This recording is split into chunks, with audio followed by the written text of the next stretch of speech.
Yo, but see, when I do that, it's showing all this other stuff on the screen. That's what I was trying to get off. You can start doing what you're doing, but just talk to me. Yeah.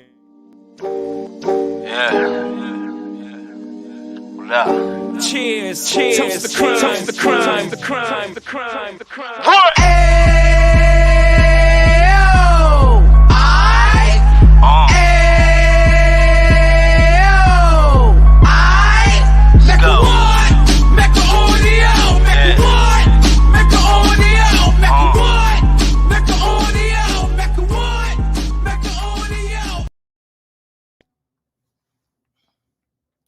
Okay, it's on you. Yo, you know what it is. Unique Mecca Audio, man. You know, I'm here. You know, my man Gargamel calling late, you know what I mean? So I can't deal with him right now. But I'm just letting y'all know that we running this to show that we could come together as one. You know what I mean? We're all YouTubers. All YouTubers is welcome. You know, I'm speaking for me. I'm speaking for Unique Mecca Audio. You understand what I'm saying? And I'm letting y'all know now that I support all the other channels. You understand? 050 China, you know, AK-47. I watch him. I mean, he wild, brother. You know what I mean? AK, I like your style. He goes off on them. You know what I mean? He remind me a lot of my man 10 Toes. He do what he do. You know what I mean?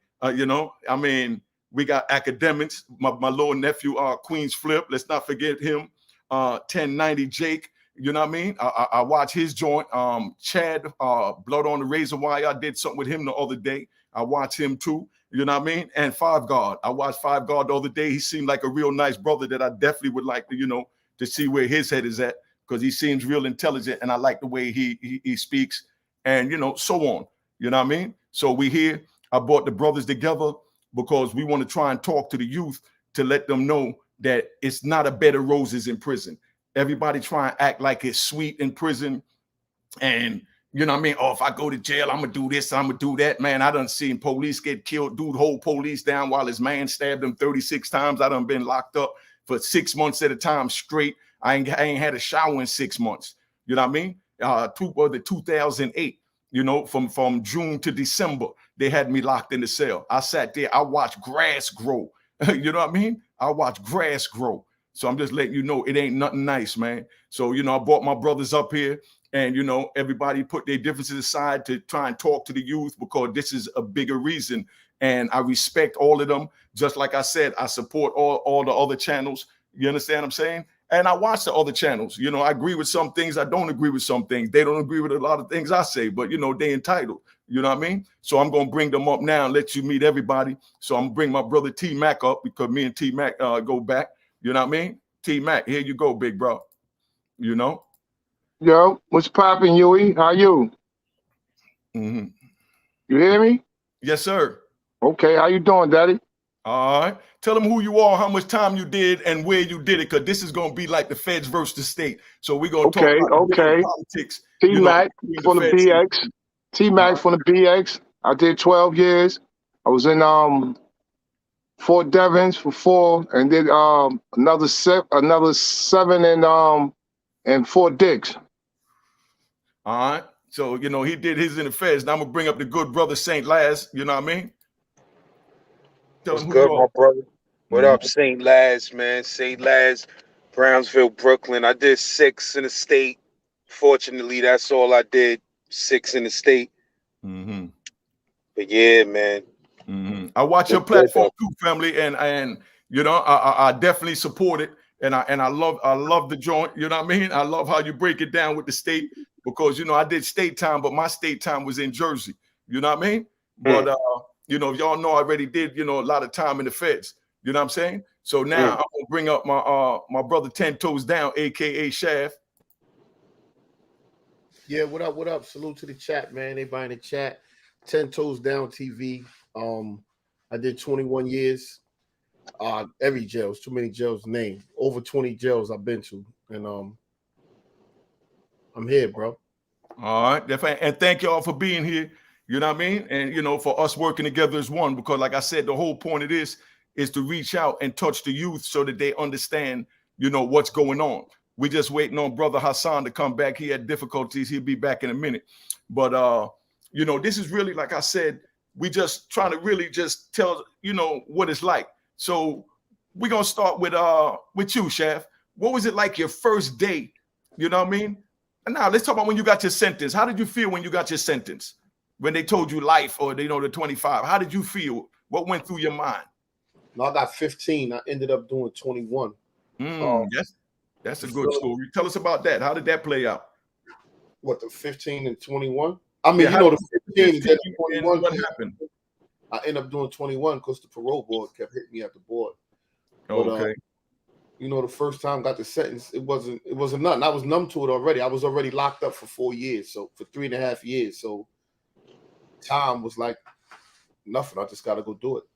It wasn't until I got to downstate and then started really feeling that shit. Yeah, that's when you realize that this is real, that you're going to be on the lower hall for at least 15. Yeah, hell yeah, definitely. That's when they give you your they call it compass stats or some shit. They give you that paper when you get in that cell in downstate. So now it's just you and them 4 walls. Ain't nobody there. It's quiet. You in downstate. There's no talking. There's no noise. You got your rule book. You got your new set of greens. And that's when they give you your time, how much time you got. You get that printout of when you go to the parole board. And I was going in 2006. It was 1994. Oh, okay. All right. Brother Hassan just came in. Let's bring him up so he introduce himself, and we're gonna move back on.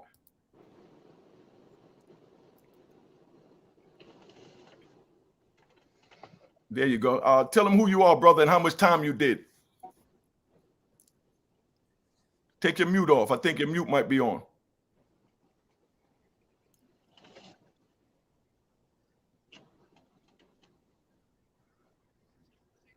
Hassan. I can't hear. I'm trying to figure out why I can't hear. We can hear you loud and clear.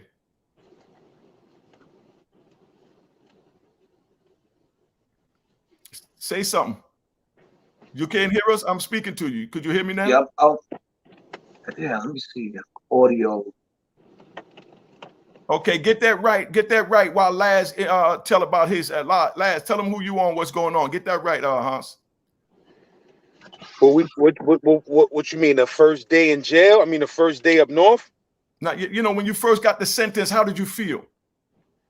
I mean, you know, I was out on bail in the street, man. So that shit was terrible. It's nothing worse than having to turn yourself in to go do 6 years. You feel what I'm saying? But when I got to downstate, I had never been in a cell house yet. I was only in dorms in the Fort building. So when I got to the downstate and them niggas, I was just 7. I had just turned 17. When them niggas put me in that cell for the first time, you know, downstate is maxi max, quiet time. You understand what I'm saying? You can't do nothing in downstate. So when them niggas threw me in that cell for the first time, that shit broke me down like a newborn. I was crying like a baby. Straight up, bro. Yeah, that shit was rough. That first time in a cell, that doors where you ain't got nothing but that little hole you could look out of in a little slot. That shit was different. You know, so I'm gonna tell him Hassan, you get that right yet? Say something. Y'all can hear me? Yes, we can hear you. Can you hear us? Okay, I'm here. Tell us about when you first got your sentence, what you felt like. Well, for me, I didn't really get much of a sentence because the first time I was locked up, I was fighting a murder case, attempted murder case. And when it was time for me to go to trial, they separated me in my co-defendant's trial. He beat the murder case. I had 3 years in. So because he beat the murder case and he had less evidence on me, they offered me a 1.5 to 4.5, and I copped out, went upstate for 3 months and came back home. I had 3 years on Rikers Island. So I spent all my time on Rikers Island fighting bodies. When I went upstate, I went to downstate for a hot second, went to Washington and came home. Oh, okay. Yeah. You're like, But okay, now. That 3, but let me say this. That 3 years on Rikers Island was equivalent to 10 years up north. Rikers Island was a hellhole. Tell us one of the stories from Rikers Island. Let's hear one of the stories. Oh, wow. Where do I start at? It's like, it's crazy because when I first got to Rikers Island, would hit me hard. Like, you know, Mack could tell you in the streets I was a monster. But when I got in the pit, when I got to Rikers Island, nothing that I did in the street mattered. I had to build that reputation all over again. Mm. And getting in Rikers Island where you had, you know, legendary names, that was a C-74 at the time, and you going into these households where, let's say, for example, when I was in Mod 2, right?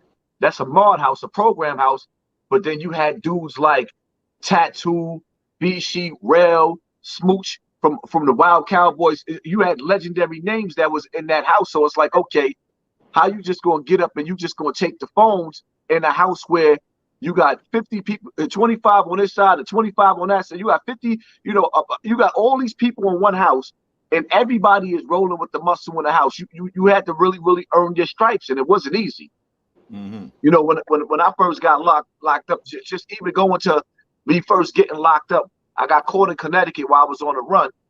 You know, the police, the first thing they said to me, we're going to go to McDonald's. They got me some McDonald's. While I'm sitting up there eating the McDonald's and drinking the soda, they said, this is going to be the last meal that you have on the street. Mm-hmm. That was painful. Mm-hmm. Leaving a 4-month-old baby in the street. Mm-hmm. Mm-hmm. Yeah, I'm going to give you one.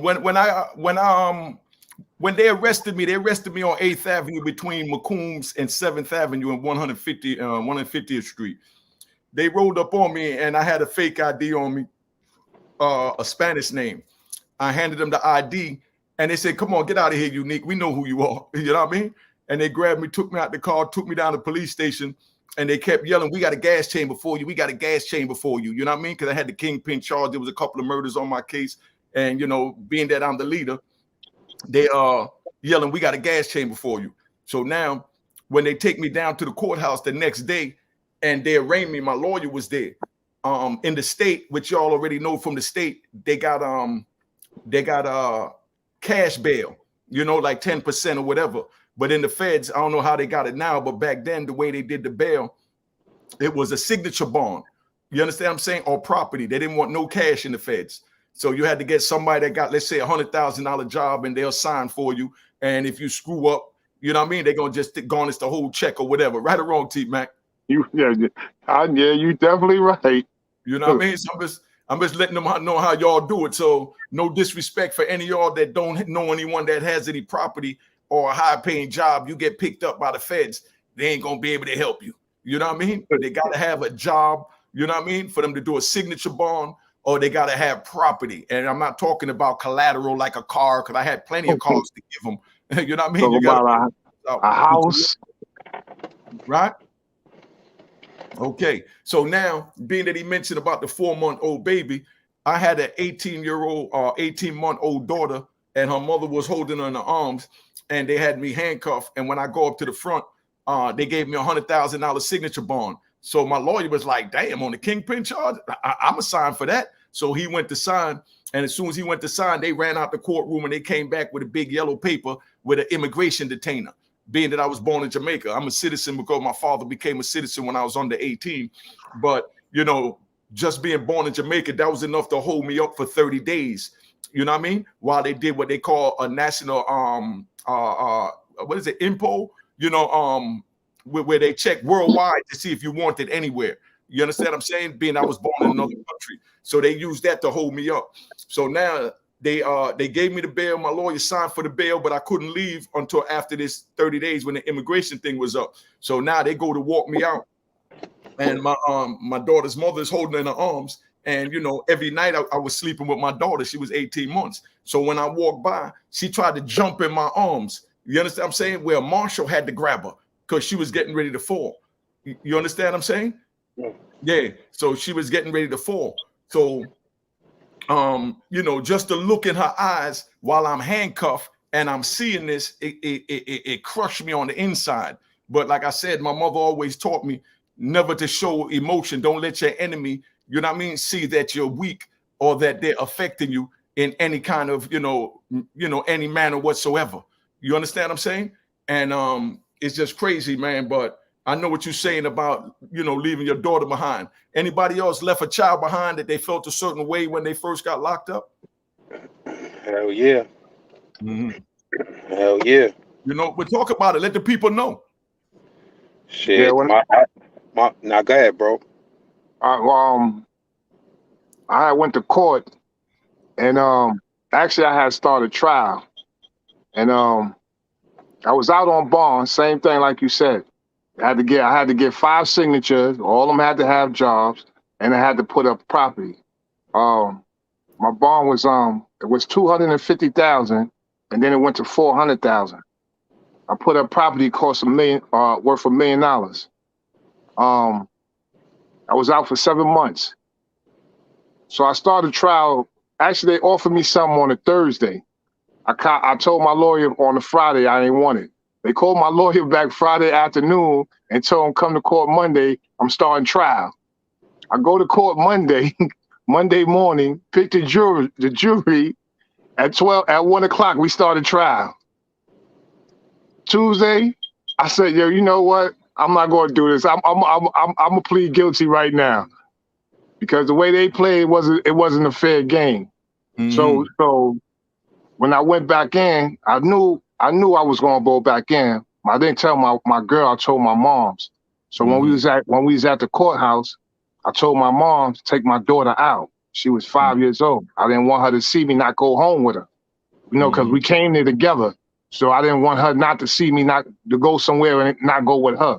So I told my mom to take her out. I didn't tell my girl at the time. So when they remanded me, she started bugging.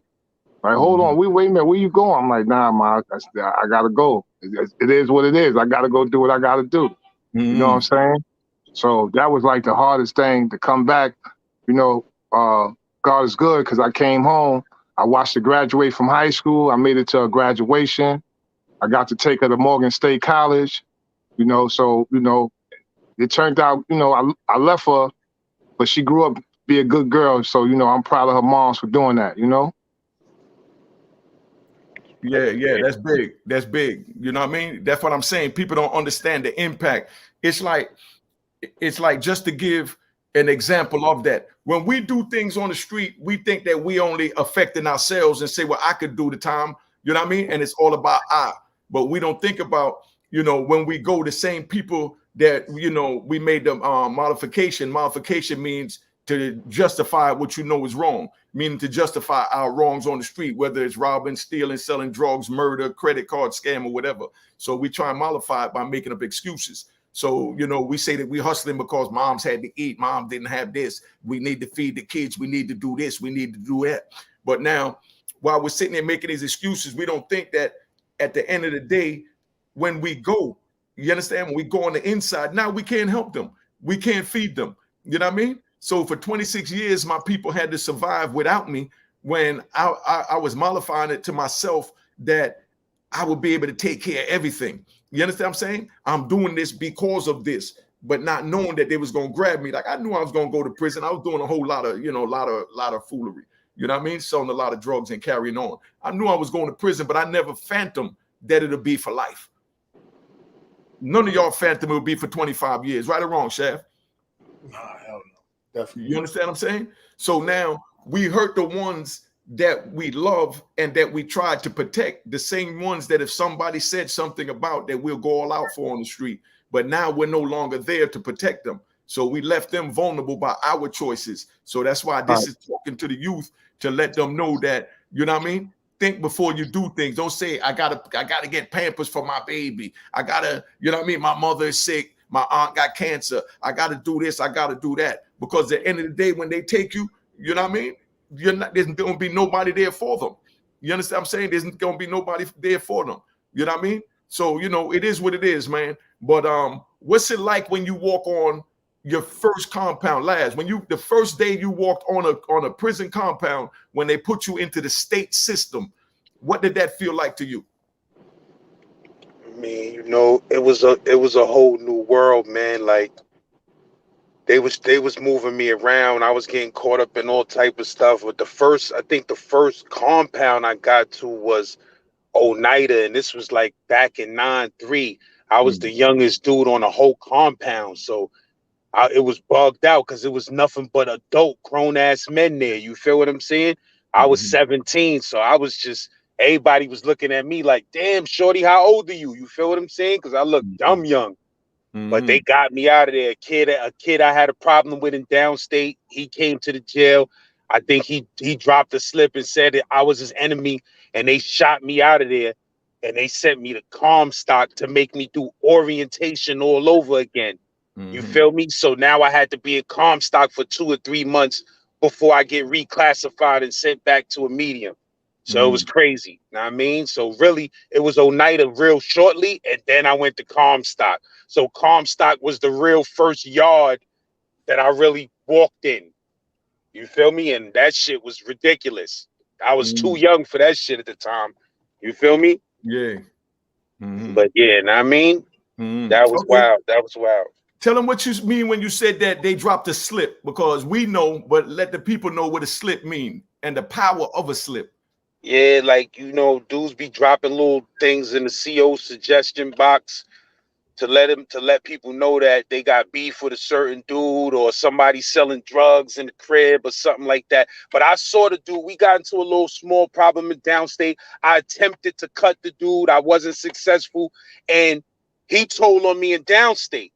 And I hadn't seen him since. So as soon as I saw him, I was like, yo, bro, I don't want no problems. Don't worry about it. I ain't gonna tell nobody that nothing happened, blah, blah, blah. And he's like, you sure? You sure? I said, yeah.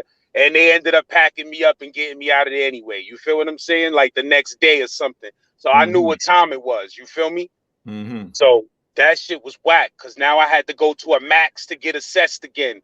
You feel me? And I was getting a little comfortable in Oneida. It was a little bit laid back at the time. You had Mid-State and Mohawk. Them shits was wild compared to Oneida.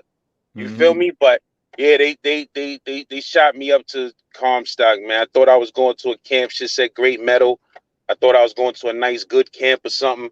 That shit turned out to be Gladiator School. You feel me? But I knew niggas in there and shit, but I still had problems. There's a long story, bunch of stories. Okay. Real talk. So what was it like for you, Chef, when you first went on, when you first walked in your first day on the compound? We know you're a tough dude and you handle your business, but just to let the youngins know what still go through our mind, because like in the feds, man, that's why I wanted y'all up here from the state, because in the feds, you got people from all over the world in there.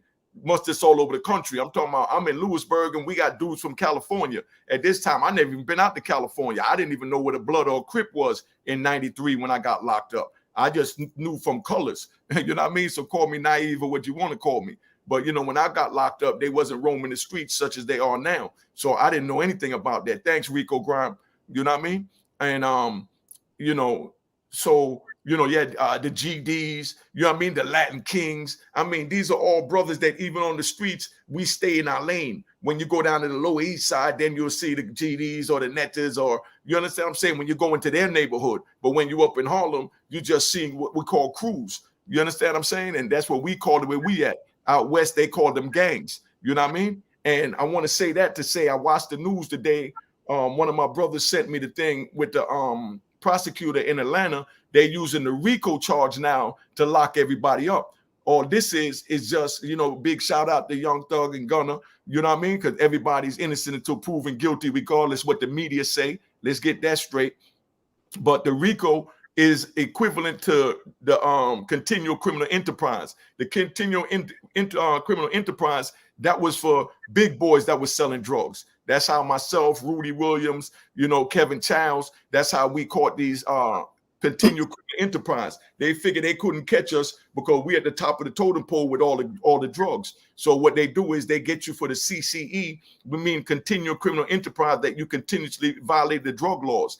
And it's like they don't even have to have, the convictions on you. All they need is what they call predicate acts. Predicate acts are overt acts that further the movement of the conspiracy. So if somebody said, Unique gave me 3 keys, another person said I gave him 5, and somebody else said they brought 1 key from me. Those are 3 predicate acts that they could use. And then the jury could, you're not charged with those in the indictment. You understand what I'm saying? Thank you for the $9, family.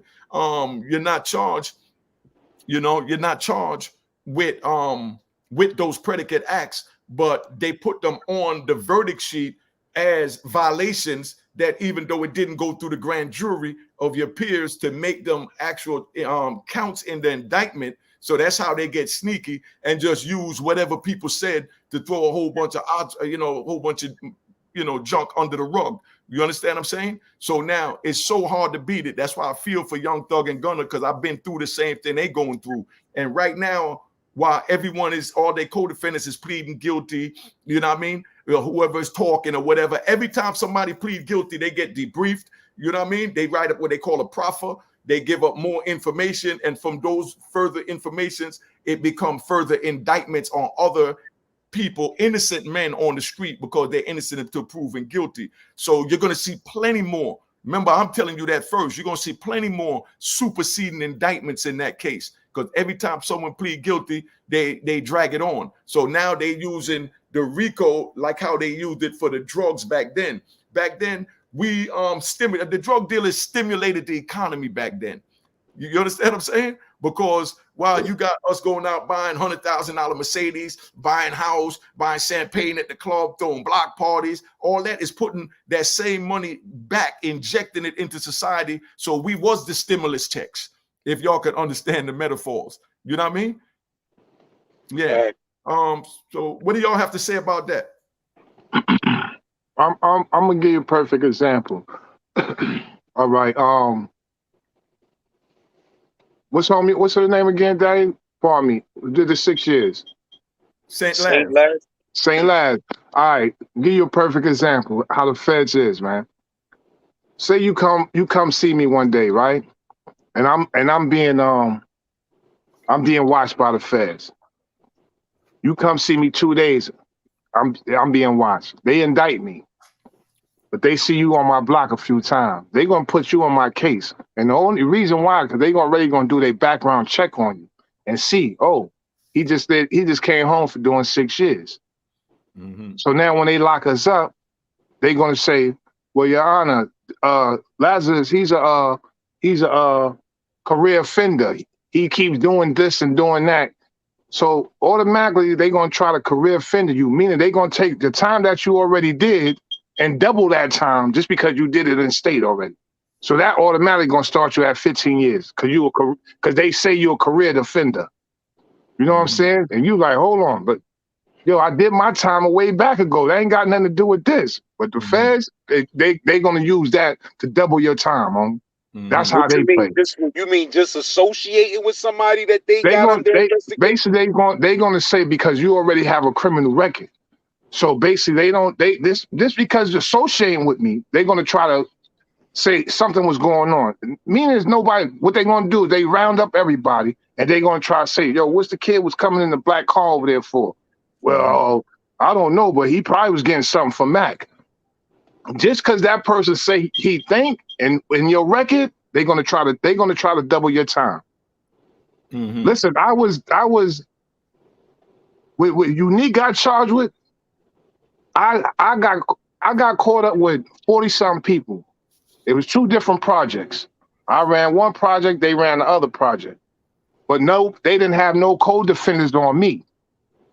So it wasn't nobody to say, oh yeah, I got 2 keys from him. He got 2. They told me, listen, you was this close from getting charged with CCE. Mm-hmm. We've been investigating you since 1995. My case goes from 1995 to 2009. So I'm like this, and why y'all ain't come and get me in 2000? Fuck y'all waiting to come get me 2009 for? Because people was talking, but they never had nothing on me to come and get me. So when they rounded up everybody, they knew for sure, yeah, I don't have no co-defenders, but I still got charged as a leader with no co-defenders. Another nigga from that side of the street who was facing 20 years decided to say, oh, you know what? Yeah, I was getting work from him in 1990. Oh, yeah, his brother, I was selling work for him and his brother. Oh, yeah. But since they didn't have nobody on me, they went with that. They went on right along with that. And gave me 210 months. 210 months is 17 years. Just on the note of that, homie. The feds play a whole different game, man. They play a dirty game, man. A real dirty game. Unique was talking about a book called Busted by the Feds. You can read so much about this in a book. It's in black and white about what they can't do and what they can do. They don't give a fuck about that book because they're going to do what they want to do. And just alone because of your record, and you get caught up with something and get a secret indictment, just alone on your record, they're going to try to punish you alone. They're going to try to give you time because you already did time. That's how they play. You know what's crazy? Like, me and Mack was standing outside on a corner in front of the store. And we was actually talking about, I remember the conversation.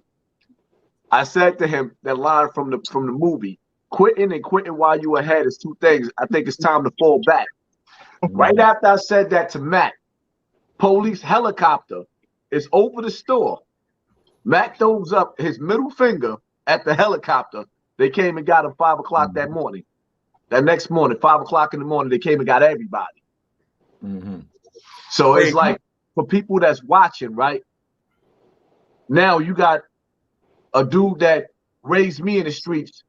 You know, just the mental part of actually hearing the feds came and snatched my brother.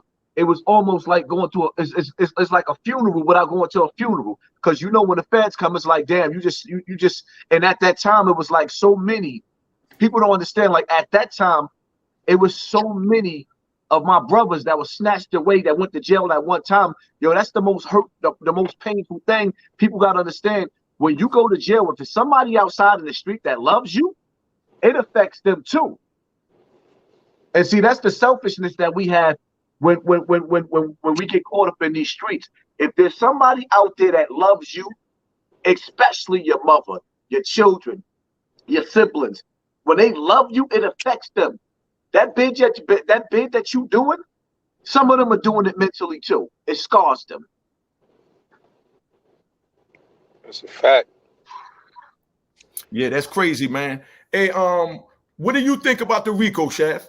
Because you know, I like the way you break things down on your platform. Talk to the youth how you feel they're using the RICO now to get the young gangbangers and rappers and just blacks the way they did us with the drugs, with the continual criminal enterprise. Talk to the people, you know, to give them, you know, your wisdom on how you see them using it and what they could do to stay away from it, in your words. Well, first, I was taught that any charge that we do or any criminal acts that we do, we earned that. We didn't catch a case. We earned the case. We put ourselves out there. We can't continue to say that I caught a bid, or we can't continue to blame the system. Automatically, what we do as criminals or criminal thinkers, we blame the system and we become victims once we go inside. Oh, they locked me up for this, son. Oh, they did this and that. And we never say the part that we played in the act.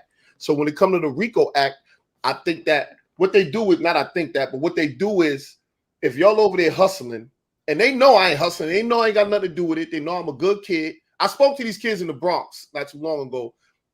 All them little young brothers that got locked up, a couple of them, their family was up there. So they was like, yo, they locked my son up, this and that. But they locked them up. They had nothing to do with it, but they just want to have some of them because they know they have nothing. When they get them in that room, they know they're going to be the ones to talk and to give up that information because they know they got enough. So if you're an innocent person in the street, you just walk up, give them a pound. The feds is watching this dude. They're going to snatch you up too. They know you. They don't only snatch you up because they're going to use you to tell on it. And they know you're going to tell because you got nothing to do with it. And when it came to them kids, first thing they mothers and fathers was doing, like, yo, you better say something. You're going to go to jail for something you didn't do. You know what I'm saying? So now the case is going to become stronger on you. And that's what they use when it comes to the feds. Even with the state, they use the same type of tactics. And just touch on when you first go into the system, which is one of the most degrading things. I call it the dehumanizing center. How you got to go in there, you got to strip naked. Laszlo in downstate, you in front of that desk, you got to strip naked, the shower behind you, they spray you with that bug juice. You usually, when you go take a shower, you go, you get a haircut, then you go take a shower. But in there, they put you in the shower, then you go get a haircut. So now you're getting it cut, you got patches all in your head. They don't, yo, what size you wear? I wear extra large. Give them a large, give them a medium. Yeah, exactly, yeah. Got the tag on your name. Now you become cattle. They done gave you a number. So as I reflect and I started thinking back, I'm like, God damn, I'm a fucking number. I'm an animal. They wouldn't even put 2 horses in one stable. They got me double bunk with a motherfucker. Then from downstate, it's straight to Sing Sing. I go to Sing Sing. I've been in all the Maxes. So when I get to Sing Sing, the crazy part is this, right? Majority of all of us here that been in prison, we already built our mind for that shit. From looking at the older guys talking about prison, coming home from jail, glorifying it. So we start glorifying and glamorizing it. So when we get there, we like, oh shit. Now we looking for the things that we heard as far as, for me, that's what I did. So when I got to Sing Sing, I always heard about Sing Sing. You hear about the gangsters that been there, from the mob into black gangsters. So when I got there, I was ready. I was like, damn, this is where it's at. This was popping at. And I was still young. So I was on the loose. And from Sing Sing, I went to Elmira, then to Auburn, see motherfucking head get chopped off, everything. They get stabbed in the yard over drugs. Like, it was crazy, man. But all right, this what we gonna do, because you just mentioned getting head chopped off. I'm gonna tell you about the craziest one of the craziest ones that I've seen, and it's only one of the craziest because it was a correction officer. Now, I said this on my on the platform. It's on one of the videos. I think I just put up a day or 2 ago. I was in Atwater and it was a young boy in there, right? He was about 22 years old. He was Mexican. His chest was way out here. He was wide. I mean, this dude was ridiculously, big for his age, but he's been in the military all those years. I went in the office, and Chef, you know how you go in the office and say, yo, can I get some toilet paper? You know what I mean? And you try and hit every shift so you could stock up. You know what I mean? Because you don't know when it's going to lock down. And you need that toilet paper and the writing pen and pencils. So you'll tell your celly, yo, go get some more toilet paper. Go get some more whatever. When I went in there and asked this young man, I said, yo, can I get a roll of toilet paper, please? He said, negative. You know what I mean? So I said, nah, I like a roll of toilet paper. He said, negative. So I said, yo, what's wrong? You know what I mean? He said, nothing, sir. I said, yo, so why are you talking to me like that? Where I'm from, that was a disrespect to me. Him talking about negative, you know what I mean? With a straight face, and I'm not used to hearing no negative. So when I'm hearing negative, I'm thinking he's saying F you. You know what I mean? So I said, yo, you got an attitude with me? And he said, no, sir. You know what I mean? And then I had to ask him, so what's the issue? He said, no, this is the way we're trained to talk, sir. I said, you talk to your kids like that when you go home? He said, yes, sir. I said, damn, you all the way screwed up. You know what I mean? I said, well, you got to tone it down in here because, I'm from a different mind state, so I could kind of analyze things because I went through a lot of psychological training to figure out a lot of things why my mind was screwed up, just like why I'm thinking that you're disrespecting me just by saying negative with a straight face when I never heard the word negative. So when I'm hearing it, I'm thinking he's saying F you. You know what I mean? So I'm telling him that you're going to get into a lot of problems with that. So now one day a Crip coming through the metal detector, and he go through the metal detector, and the metal detector go off by the bottom of his feet. He had a shank in his shoe. So he called the dude back. The dude ran in the back by the Crip cell, because the first 8 cells, which is right in front of the TV out in California, those are all Crip cells. You know what I mean? Big shout out to Fat Cat and the whole crew. You know what I mean? But so when he ran down there, yo, Haas, you got to come out and come back in because your thing is messing up. Oh, there you go. So when he ran down there, the police shut the door. He went down there to go chase the dude, but he done passed the knife off to somebody. You know what I mean? So now he stopped the move, and people trying to come in to get to the shower, people trying to come in to get things to go out, and it caused chaos at the door. So he calls the lieutenant. When he calls the lieutenant come up there, and the lieutenant asks what happened. And he said, no, one of the dudes went through the metal detector and it went off, and I went after him and I shut the door and I this and that. So he said, okay, first of all, you never shut the door because that's one man. And second of all, you're going to have plenty of knives here. You understand what I'm saying? So you can't stop the movement for a knife. Did you catch him? He said, no. So if you didn't catch him, you go back to running the prison in an orderly manner. You understand what I'm saying? And this dude was so mad that the next day I go in his office to go get some toilet paper, and he got the bed book out, and he's pulling out all 8 cells, picture card, and turning them sideways because he planned on shaking them down. So I said, what you getting ready to do? He said, nah, they got over on me yesterday, so I'm going to shake all of them down and take they photo albums that's too big, they extra books, they extra this, they extra that. I said, my nigga, you do that, you going to cause a problem in here you don't want. You understand what I'm saying? So you need to think twice before you go, pushing something. You went home last night. When you went home last night, you should have got with your kids, your wife, ate something, hugged your kid, kissed him tonight, made love with your wife, come back today with a new day. Right or wrong, Chef? You know what I'm talking about? Right or wrong? Facts. Yeah. You know? You feel me, Hassan? You agree with that? Oh yeah, the CEOs love coming to take out their anger on the inmates. They get into a problem with their wife, you're gonna feel the results of that. You see what I'm saying? So now the next day when he do that, he go and he shake down one of the cells and he take a dude big photo album, a Crip dude photo album this big when it's only supposed to be this big. So he take the photo album and he called the lieutenant. So the lieutenant came up there and said, nah, come on, you got to get up out of here. You know what I mean? We got to move you out of here because you're going to wind up getting hurt. You know what I mean? You can't bother these men. Whatever happened yesterday happened, leave it alone. You understand what I'm saying? So, you know, they moved them to the other side of the jail. Now I'm going to leave it at that. You know what I mean? And we're going to come back to this story because I don't want to do all the talking. But what was some of the things you seen these young COs do that they didn't understand our mindset, our geographical, you know, mindset and, you know, our respect level that, you know, we took as a disrespect that they didn't know was a disrespect? What if, you know, you, let's say last scene that you could speak on? And then I want Shaft and T-Mac to speak on it.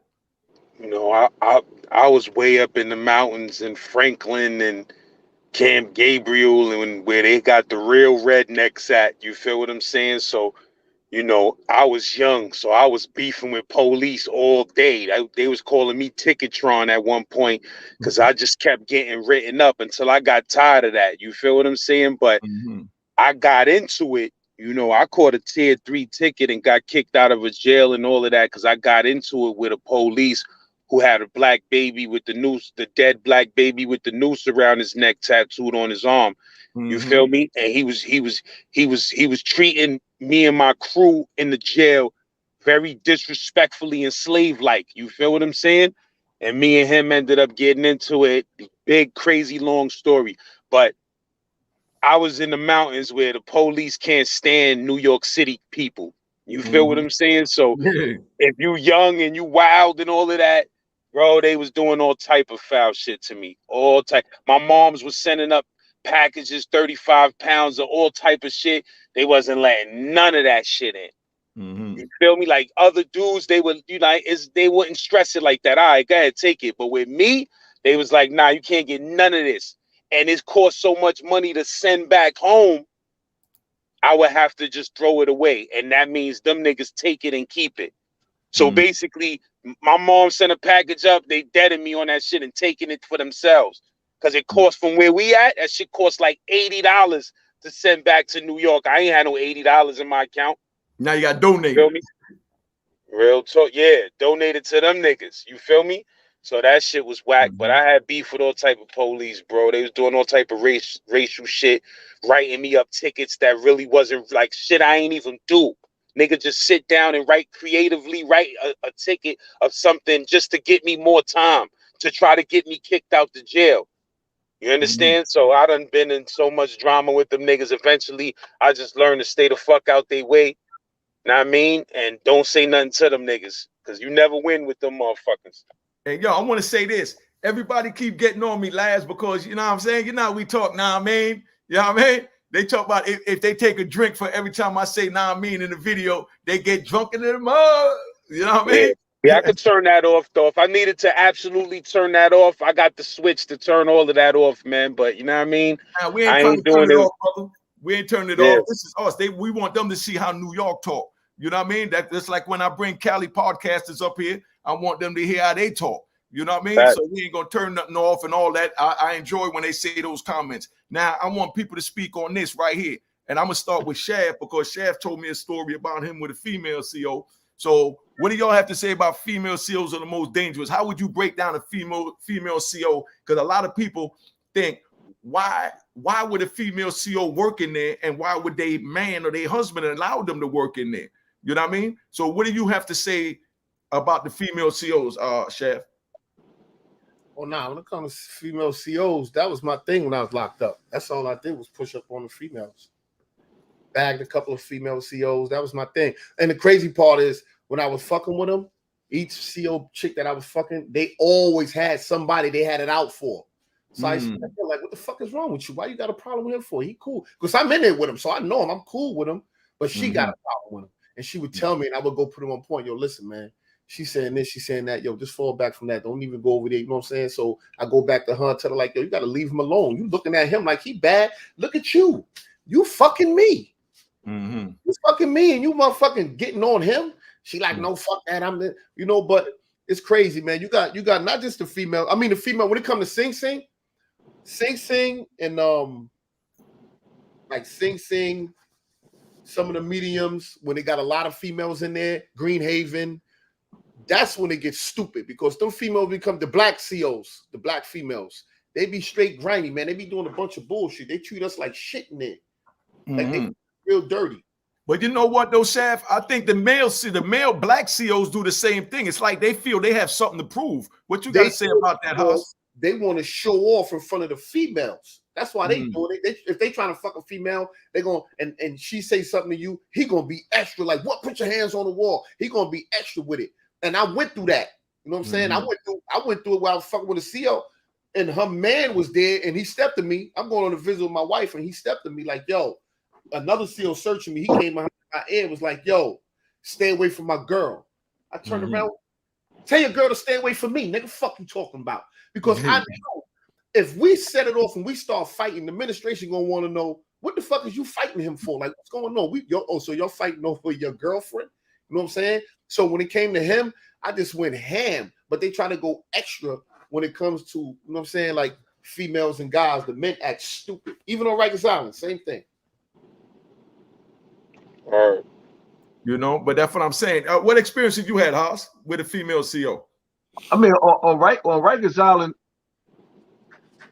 it's like the COs, everybody's fucking on Rikers Island. Oh, hold on. Let me say this. Tone down the F word, because right. To hear this. Everybody's screwing around on Rikers Island. So when you get into a beef with the female officers, you get into a beef with the male officers. See, the thing that I had some beef with female officers on Rikers Island, but what balanced it out is that I also had family that worked on Rikers Island. So anytime I got into a problem, sometimes with female officers, there'd be another female officer that'd be hitting the dep up saying, get him out of the box. So everything that they would do to me would get undone. And that was causing a lot of problems on Rikers Island, especially in the 4 building. In the 4 building, when I got in trouble, as soon as I get a ticket, that ticket would be thrown right out. So they used to be tight behind that. Okay. So that's what helped me out a little bit in the 4 building, because most of my time I was spent in the 4 building. So that's what really, really helped me out with the COs, because I had family members that were COs. So it kind of helped out a little bit. And they would put a word out like, he's such and such family, leave him alone. Until I got into a problem with ERU. When my first altercation with the Turtles, it wasn't a good one. They used to do this thing where they come in the house and they tell you to put your toes to his heel. And I wasn't really feeling that the first time I had to go through that. So, you know, the ERU dude, he pushed me, he shoved me, right? And I pushed him back. When I looked to the side, it was like this 7 foot, 400-pound white dude that punched me in my goddamn stomach. And I was like 50 pounds then. So when he punched me in my stomach, I didn't realize that I was like folded up, laying over his doggone fist up in the air, dropped down to the floor. So I went to charge him, but I didn't have no breath. And that's when the sticks went upside my. They didn't give a damn about you looking like a baby, being 150-pound. They didn't give a damn about that. They beat me mercilessly. That was a hell of an ass whooping. You know, I hear on Rikers Island now, it ain't the same no more. They pepper spray you. But in the early 90s, man, that the ERU ass whoopings, dudes used to go in they cell and not wake up.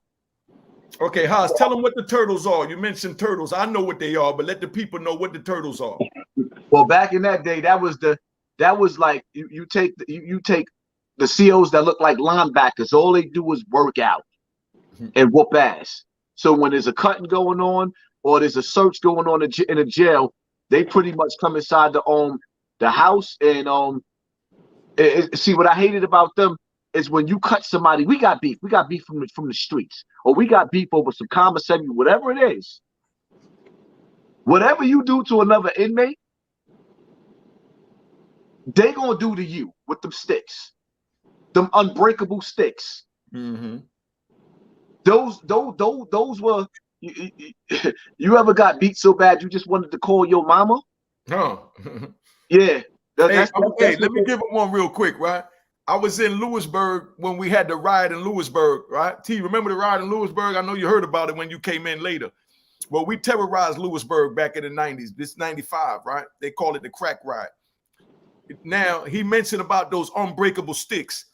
The police in Lewisburg, they used to tell us that they soak their batons when they get them in gasoline. You understand what I'm saying? Because that makes it heavy and the gasoline fills up the little air particles in the stick. And that's what makes it hard. Then after they soak it in gasoline for a few days to get it waterlogged, then they put it out in the sun and give it a sun bath to let the sun dry it up. When the sun dry that up, that's like steel. I had a police named Rambo. He used the axe handle. You know what I mean? Helped me down on the ground while I was handcuffed behind my back, spun me over on my back, and stood over me with an axe handle. And me, my man T-Rock, you know what I mean? All of us that had gold teeth coming out of Harlem, coming out of New York City, you know, back then in the 90s, because remember gold teeth was in. They held us down and they took the axe handle and banged us in our mouth to knock out our gold teeth. Because they say they them city boys. You understand what I'm saying? I mean, it was so vicious, you know, in that joint that you can't even phantom. And it's like all the police is related to each other. They grew up with each other from elementary school. So whatever you do, you automatically wrong, and they all sticking together. Now I want to say this. Somebody asked on the screen, there's a question. I'm going to answer it from a Fed point of view, and then I want Laz 10 toes down and Haas to answer this. They said, Wham, okay. Can you have the panel address the effects of the California gang culture effects on New York? I'm gonna say the East Coast gang members, and how the California gangs embrace the New York gangs when they touch the feds. Now, I'm telling you what I seen. All I do is speak about me. That's why I said at the beginning, I support all the other channels that I named. You know what I mean? The 1090 Jake, you know what I mean? That 050 China and all of that. You know what I mean? I support all of those channels. But now, when you go out there, they don't feel that way. You know, I wasn't raised in the gang culture, so I was believing that we all in this together. But when the young gang members came from the East Coast, whatever work had to be put in, they'll send an East Coast gangbanger to go put in the work, even if they were short. They won't gamble losing one of their own. You understand what I'm saying? Out west, they'll gamble losing one of us. And you know, like I said, what I seen, they tried to treat the East Coast gangbangers, you know what I mean, like torpedoes. Torpedoes is the ones you sent out to go on crash dummy missions. But then we had good blood brothers that came out there, like my man Skeet, you know what I mean, from Queens.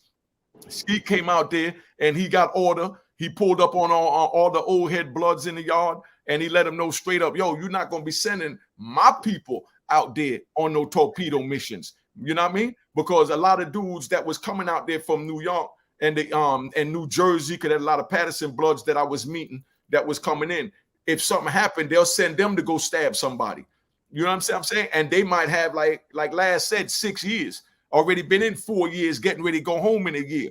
And they'll tell him to go stab somebody and jeopardize screwing off his bid and never going home when they got dudes that's doing life. You understand what I'm saying? So my question to you, Laz or Shaft, you know what I mean? Because Hassan was just speaking. How did y'all see New York embrace West Coast gangbangers in the New York State prison system? You mean actual dudes that was from Cali and all of that in New York? Mm-hmm. Yes. Or you mean you mean the gang culture? No, okay. I just broke down when I was out west, what I witnessed, like in Atwater and places where I was at, the older gang members from the West Coast, they was throwing the East Coast gangbangers in the front line to be torpedoes to carry out missions, even if they were short. When they got dudes that got life sentences and they not sending them to go crush nothing, knowing that they schedule to never go home, even though they fighting their case. But a dude, Yeah, I ain't see too many I ain't see too many West Coast dudes in New York prison, man. Like I ran across a couple here and there. Now, I mean, I knew a couple of Spanish dudes that they was from Cali and all of that, but I never personally ran into too many dudes from the West Coast in New York State prison. what year was you in New York State prison when you didn't witness this? I was up north from 9-3 to 9-9, and you know, I was around a whole bunch of the gang shit, but not too many dudes from West Coast. You know, it was a couple of dudes, they be like, yo, that dude is from Cali, he a real Crip or he a real blood from Cali. You hear that every once in a while, but it wasn't that many that I ran across personally. Okay, Chef, what year you was in the system? Because you just came home in 2015 or something like that? Nah, I came on 2012. Okay, so what did you witness being later? Because he left in 99, so you had that decade. What did you witness to answer this question for the people? As far as it wasn't too many people from the West Coast in New York. Cause like me, like I first embraced gang culture in Bloods when I was in Indiana. I was locked up in Kokomo, Indiana, and that's when I first got a whiff of it, got down with it, was part of it. You know what I'm saying? I was young. So when I came to New York, I used to be trying to get people, they did like, what the fuck is that? Nah, I ain't trying to hear that shit. I'm talking about when I came to jail. Yeah. And so first we started a gang called MBK, My Brother's Keeper. Then it was COB, combination of both. Then it was a whole bunch of different gangs, but at the same time, it was the Latin Kings. And then that's when Blood came. But it's always like that though. Whenever it comes for somebody to get hit or somebody got to get something done to them, it's always sending somebody out that got the less time. There was a time where I had the power and control, and that was the thing. When you get that power, you lose control. And that's what happened with me. I was losing control. I was sending motherfuckers on missions, telling yo, go cut him for nothing, for dumb shit, for having beef with the guards. You know what I'm saying? So, and the dudes I would send with dudes that had small time, 3 years, 5 years. With dudes like me, I got 15 to life. This dude got 20, he got 30. You know what I'm saying? So I know how it is, but it wasn't too many dudes from the West Coast over here. All right, well, let me ask you this, because you said that when you had the power. So you got the power and somebody violated and had to be, you know, checked. You know, you got a guy that's going home in 2 or 3 years, and you got a guy that got 30 years. Who would you send, Chef? It don't matter. I don't give a fuck if you going home. That ain't my problem, nigga. Okay, you should. I'm glad you said that. I want the youth to hear that. Now you tell them, what are you gonna do if they say, man, I'm going home in 2 years? What are you? What's the next move? That's what happened. Look, and the crazy thing is this, right? After all of the years of me doing that, and then now I made the parole board. After 21 years, I'm about to go home. I got a couple of weeks to go to fuck home. And the same dudes who church lights, they didn't say shit. Now they was trying me. Come in the bathroom. And that was my shit. My thing was come in the bathroom. I don't want to escape. Come in the bathroom. Police ain't there. This is what they told me, come in the bathroom. Well, I mean, one dude, he said, yo, come in the bathroom, bitch ass nigga. And I'm sitting there, and you know, he's sitting in front of everybody. I'm like, go ahead in the bathroom. I ain't going in there, nigga. I'm going home. He's like, yeah, I know you bitch ass nigga. And look, just that feeling of like, damn, being powerless. What am I going to do? Am I going to do something because everybody looking? Is my ego going to come in? Like, what the fuck I'm going to do? So these young boys now today, they think that they going to jail with 1 year, 6 months. Look at Caballo. You know Caballo last? I know of him. Yeah, I know Caballo. That's my man. He went in there small time. I know mad dudes that went in there a year, end up doing 20. I know dudes that went in there with 2 years, end up doing 30 years. You know what I'm saying? So don't think because you only got 6 months. Don't think because you just in there for a robbery, a grand larceny or some shit like that, that you coming out. No. You be doing 30, 40 years. And don't even know it. I went there with 15. I had plans of being home on this date. I ain't come home until 6 years after. Okay, we got a question for T-Mac. T-Mac, they asked you to talk about your Fed stay. What was your Fed stay like? Somebody would like to know. L Famous Boogie Down, G4 Real. Shout out to L Famous. Shout out, homie. All right, go back to when you said the first time you went in there. First time I went in there, we went to MDC. So you know, I never did a bid. I never did a bid. This was my first bid. Everything I did in the state, if you got a couple of dollars, I beat it. I had attempt murder, I beat it. So this was my first time going to jail. So when they put me behind that door, I'm going, what the fuck is going on in here, yo? Like, this shit is crazy. You know what I'm saying? So it was something to adjust to. But you know, when you run these streets and you know what comes with the streets, you got to prepare for it. You know what I'm saying? So I adapt to my environment. You know, it was as simple as that. I got to do the time. I did the crime. I got to do the time, but I adapt to my environment. So it was everything is on how you move. How you move around, that's how people judge you. You know what I'm saying? I wasn't out there running around trying to do this, trying to be with this person, that person. I was laid back just doing my time, man. You know, I ain't bother you, don't bother me, and we keep it moving. You know what I'm saying? So it wasn't hard. It really wasn't hard at all. You know, the only thing was hard was just missing my family. You know, that's basically what it was. But other than that, man, I had to do the time, bro. So it wasn't nothing to stress about. Do my time and go home. You know what I'm saying? You know, like I said, I got to adapt to your environment. You know, I've seen a lot of people can't do that. You know what I'm saying? They rather do it the easy way. You know, and that's not doing the time. You know what I'm saying? They rather do it the easy way. You know, but it is what it is. You know? And to get back to you about that the gang thing, like, you know, like you said, we in the Feds, so we deal with a lot of people from everywhere. You know, I had people from Alaska, I had people from Hawaii. You know what I'm saying? I had all the Puerto Rico. Yeah, I had all the Spanish dudes from Puerto Rico. You know what I'm saying? So that gang culture was, like you said, is kind of crazy. You know what I'm saying? Because I seen what you was talking about, how the California dudes send the New York dudes to go do their thing, you know, but at the end of the day, you can't knock them. You know why? Because you chose to be in that gang. So if you were part of that gang, you got to move with that gang. You know what I'm saying? So what you gonna say, you? No, finish it. I'm gonna say it. Finish. So I seen how, you know, I stayed on the East Coast. I never went on the West Coast, but there was a lot of West Coast dudes there. You know what I'm saying? But they wasn't really trying to feel how the East Coast was moving. You know what I'm saying? So they was like, you know, I don't deal with them. They different type of gang. But at the end of the day, you're all under one flag. You know what I'm saying? So at the end of the day, you know, they was kind of moving crazy, but they was still, most of them was moving. You know what I'm saying? So it's kind of, you know what I'm saying, like you said, it's kind of messed up because East Coast gang don't have the type of respect for the West Coast gang. East Coast gang don't have the kind of respect for the West Coast, and vice versa. So you know, it was kind of crazy. All right, I've been in three federal prisons out in California. I was in Lum Park in 2001 to 2003.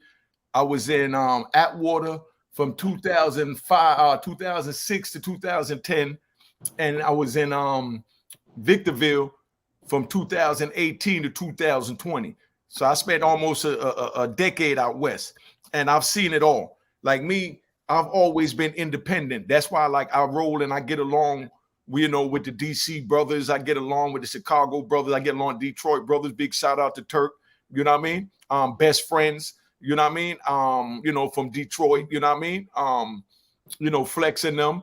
You know, my man Larry Moe from DC. Welcome home, Antone White. Let's get that right. Antone White, a good brother from DC, just came home. His co-defendant Eric Hicks just came home. You know what I mean? We got good brothers coming home that had life sentence. Now, Antone White was, you know, one of the big voices out there because they don't say shot callers. You know, we on what we call man time. We all men, so we come together, and if it's an issue, we go in the yard, we call a meeting, and we let them know that somebody from another car came and told us that somebody in our car violated, and then we come together as men. Big shout out to Titus, you know what I mean? Mario, you know what I'm saying?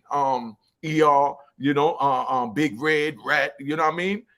We got all types of men out there, LA, but everybody come in the yard and we all men. So it's not like a shot caller. So we speak like such and such did this, you understand? And the blood said, you know, this, you know what I mean? So then we find out if that person is right or wrong. You understand? If they're wrong, period. Even if they're a homie, we don't ride with bullcrap, or we're not going to lose our lives for, you know, for foolery. You understand what I'm saying? But we're not going to let no one from another car check anyone in our car. Oh, for sure. For They sure. said that right. No one from another car is going to put their hands on anybody from our car. If you allow that, then now you're showing weakness. Right. Right. Right. So come to us and tell us, and we go to the yard, and you know, all the big names I just said, let's say from DC, if it's a DC issue, they speak on it. Then now let's speak on our big homie, you know, Lou Sims. You know what I mean? I know y'all. Shout out to Lou. Yeah, y'all know him as Homicide Lou, you know, Farris. You understand what I'm saying? The lynch mom. 140th, you already. Wherever Lou go, Lou runs the joint. You understand what I'm saying? Now, I'm going to give you an example of Lou so you understand. I was just telling this to OG Daniel. Big shout out to OG Daniel. He always doing the giveaways, and he did the Heaven Up in Harlem to bring the brothers together so that we know each other, so we're less likely to kill each other. That's the motto that OG Daniel is pushing. These are my brothers. You understand what I'm saying? But now, Lou Sims go out there. I come after Lou left. I came maybe about 5-7 years after Lou left. We're talking about 7 years later. When I walk in the room, in the dorm, they got like 20 TVs out west. I never seen 20 TVs in the dorm. But what they do is they pacify the inmates. If a man is sitting in front of a TV like this, watching sports or National Geographic or Gangland or, you know, Empire or Love and Hip Hop, he's less likely to cause a problem. You understand what I'm saying? So they give all the cars they own TV. But being that we out west and we get sent out west for disciplinary actions, meaning like when I was in Allenwood, you know what I mean? I was selling a lot of heroin on the compound. Not proud of it, not saying it to brag or none of that. You know what I mean? But, you know, I was selling a lot of heroin on the compound. They couldn't catch me, so they bought a SIS there that came to clean up the compound. He sent me out west. When I get out west, you know what I mean? I don't know nobody out west. We're talking about the other end of the country.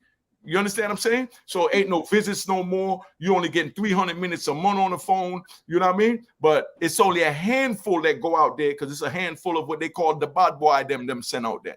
You understand what I said? So they send Lou out there, and when Lou get out there and he walk in a unit in Atwater, they didn't have an East Coast TV. They got a Blood TV, a Crip TV, a Sereno TV, a Border Brother TV, a SURAT TV. They got everybody got a TV. You understand what I'm saying? But we didn't have one.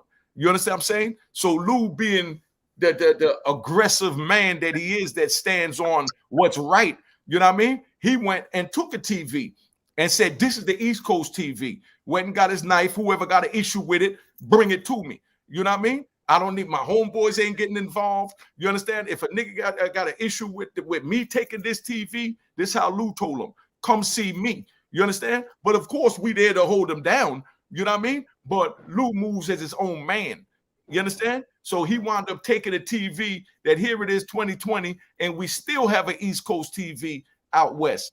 You know what I mean? So I'm saying this to say to the young boys listening, you willing to get your knife to go take a TV? You willing to get a knife to get on the phone? Right or wrong, man? What's the phone system like in the state? One of y'all tell them what the phone system is like as far as that free phone on the island, so they understand. Oh, wow. That free phone on the island, a lot of people got cut over that phone. When press that down and out, it was over. On Rikers Island, yeah, it was a problem. You understand? That phone was definitely a problem. You had to be somebody to be on that phone. Good. 10 Toes, you were saying something? Nah, like you said, the phone was straight out. It wasn't no collect calls. You just pick up the phone and dial like you home. So who got on that phone and who didn't? Somebody. Well, I can tell you right now. It depends. You gotta go right in and get the phone. So let's say if you wanted prime time was from 8 o'clock, 7 o'clock into click meaning until the phone cuts off. at like 11, 11:30. So if you want anywhere between that time and people that has phone time, you can have a half an hour or you can have an hour on the phone. If you want it, let's say if I use myself for example, I just come in the house. If I don't know nobody in the house, majority of the time I knew somebody, but when I come in the house, yo, the house I came from, I had my time. I had 9 to 10. I come in there, yo, who got 9 to 10? Yo, that dude over there got it. All right, well, let him know I want that time. So okay, he say, nah, you can't get that time. I use that well, time. I talk to me over here, nigga. I don't care. He ain't gonna say that. He know once somebody come and tell him you want that time, you know where to meet me at, nigga. I want that time. No, but that's what I'm saying. I want you to tell them. I want them to understand that they have to be able to stand up like 10 tools. You gotta be able to sit on the phone. Stand on that. So when you come in there, you tell them I want that time. You meet up with him. You could go knife to knife. You could go razor to razor. You might not have nothing. He could have a knife. You might have a knife. He don't have one. And you're going to fight it out. You know what I'm saying? And then you got it where you can go in the house, take the phone off the hook, take the mouthpiece out that you talk to, and put it in your pocket and go to the back of the house and just be like, yo, I got the phone. What's up? Mm-hmm. Now, who's going to go in the back and tell 10 toes, yo, I want that phone, and I'm ready to fight for it in your pocket? See, here's the thing, right? They're going to have to do. They're going to have to fight you. They're going to have to get in. That's what I want the young. 1 second, Haas. I'm going to let you go right now. But that's the point that I'm making. I want the youngins to understand that you have to be able to fight for what you want.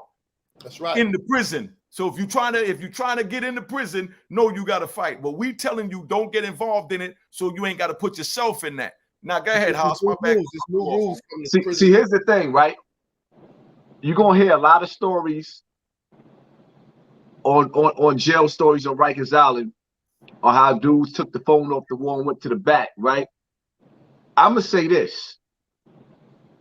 A lot of the times when you hear dudes talking about how they took the phone and they just went to the back,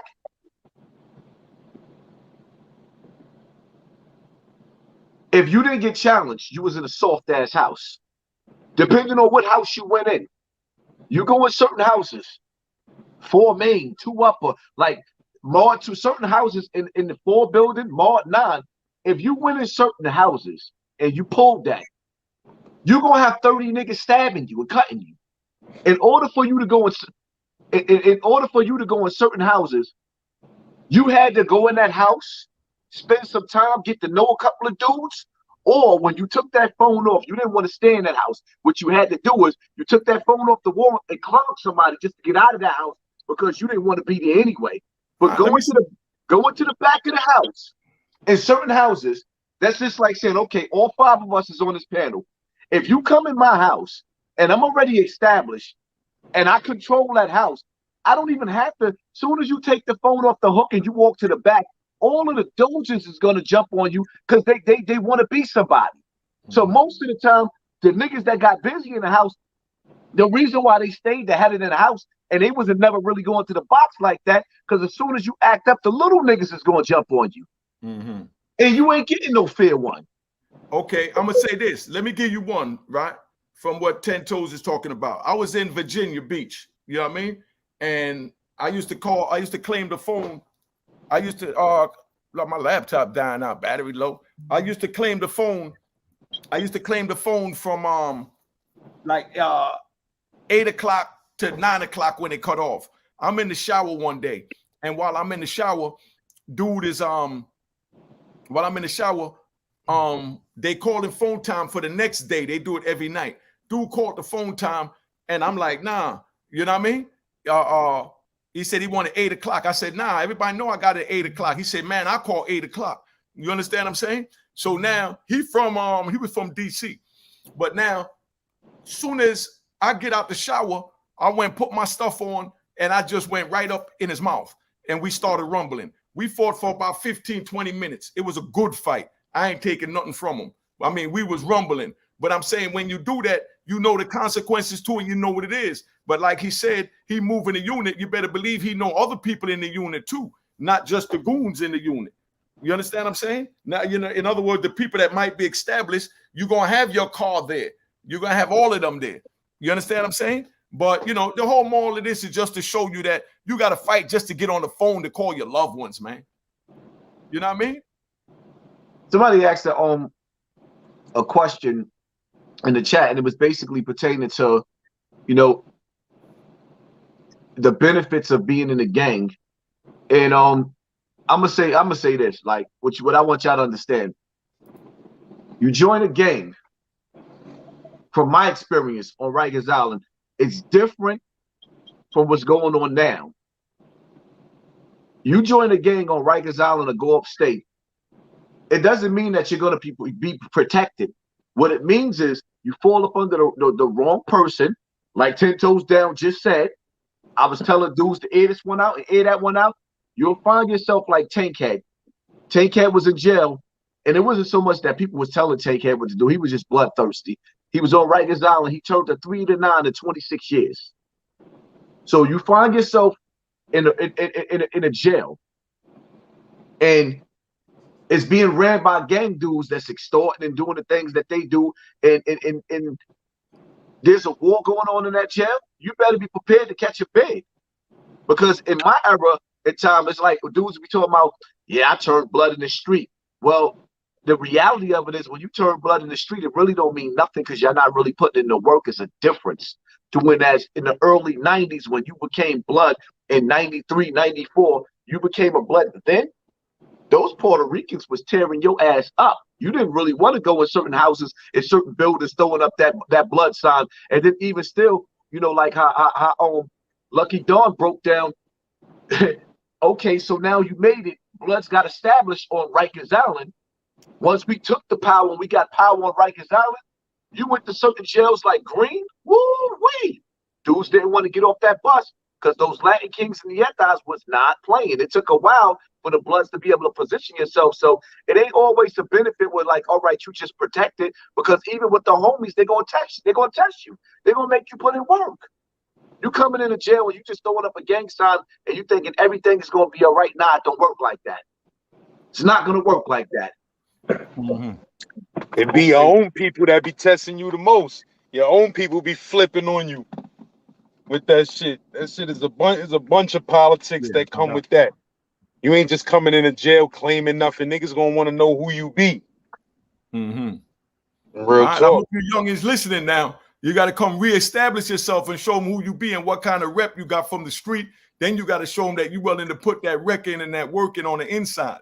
Now, somebody read that question on the front, and let's start talking about that question that Willie asked. Which one? That's on the screen? Yeah, on the screen. Yeah. Yeah. I can't see it. Oh, why can't an individual just do their time and go home? That's a question. Why send someone to hurt someone? Question. You all have done something wrong. Just pay your debt to society and go home. What's wrong with that? Take that one, Shaft. That's you, because you already said you was in power. Why can an individual just do their time and go home? You do got individuals that do their time and just go home, that stay to themselves, that's not with no gangs, that's just to themselves. Nobody messes with them. They quiet. And if somebody do mess with them, somebody will step up for them. You got people like that. But at the same time, you always going to have yin and yang. You're going to have people that come to do their time, or people that come to do everybody else's time. Why send someone to hurt someone?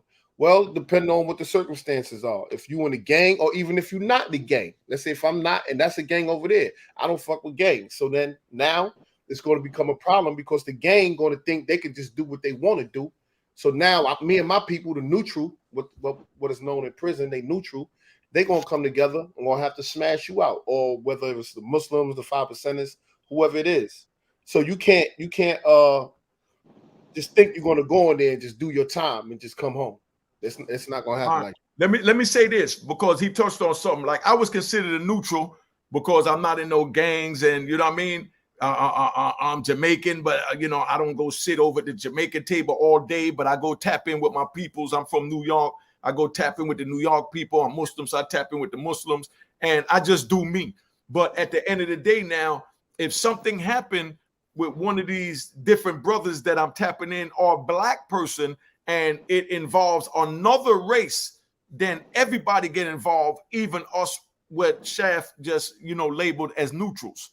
You understand what I'm saying? If the Spanish, the Latin Kings, or you know what I mean, or the Serenos or whatever, they get into something and they violate a black person, now all that, what gang you from, what state you from, what set you from, what crew you with, all that go out the window, and we come together as one. Because in the federal system, when T Mack come back, I'll let him elaborate on it. In the federal system, the way it work is you know, the white dudes, the Spanish dudes, the Indians, everything deal with each other than blacks. They just don't deal with blacks. So it's always the blacks against them. So you can't say that, you know, he's a blood, so I'm not going to help. And, you know, a Mexican inmate jumped on him. You understand what I'm saying? That's when everybody got to come together. I'm going to give you one about Raybrook. I went into Raybrook 2007 coming out of MDC, ran into my man Quan, and big team from 112th Street was out there. Big Un from Brooklyn. It was men out there. But they were sending all the West Coast. Okay, if you mess up on the East Coast, like I said, you go on the West. I was selling all the dope in Allenwood, so they sent me out West. So whoever was selling all the dope in Lum Park or Victorville or Atwater, they sent them out there. If you in the FCI, they sent you to Raybrook. So Raybrook was really like a little penitentiary. You understand what I'm saying? They send me out to Raybrook, and you got all these Mexican gangbangers out there that have been gangbanging since birth. When they came out there, you got the Border Brothers, you got the Serenos, you got, you know what I mean? You got everybody out there. You know what I mean? They come together and they moved as one, the West Coast Spanish people.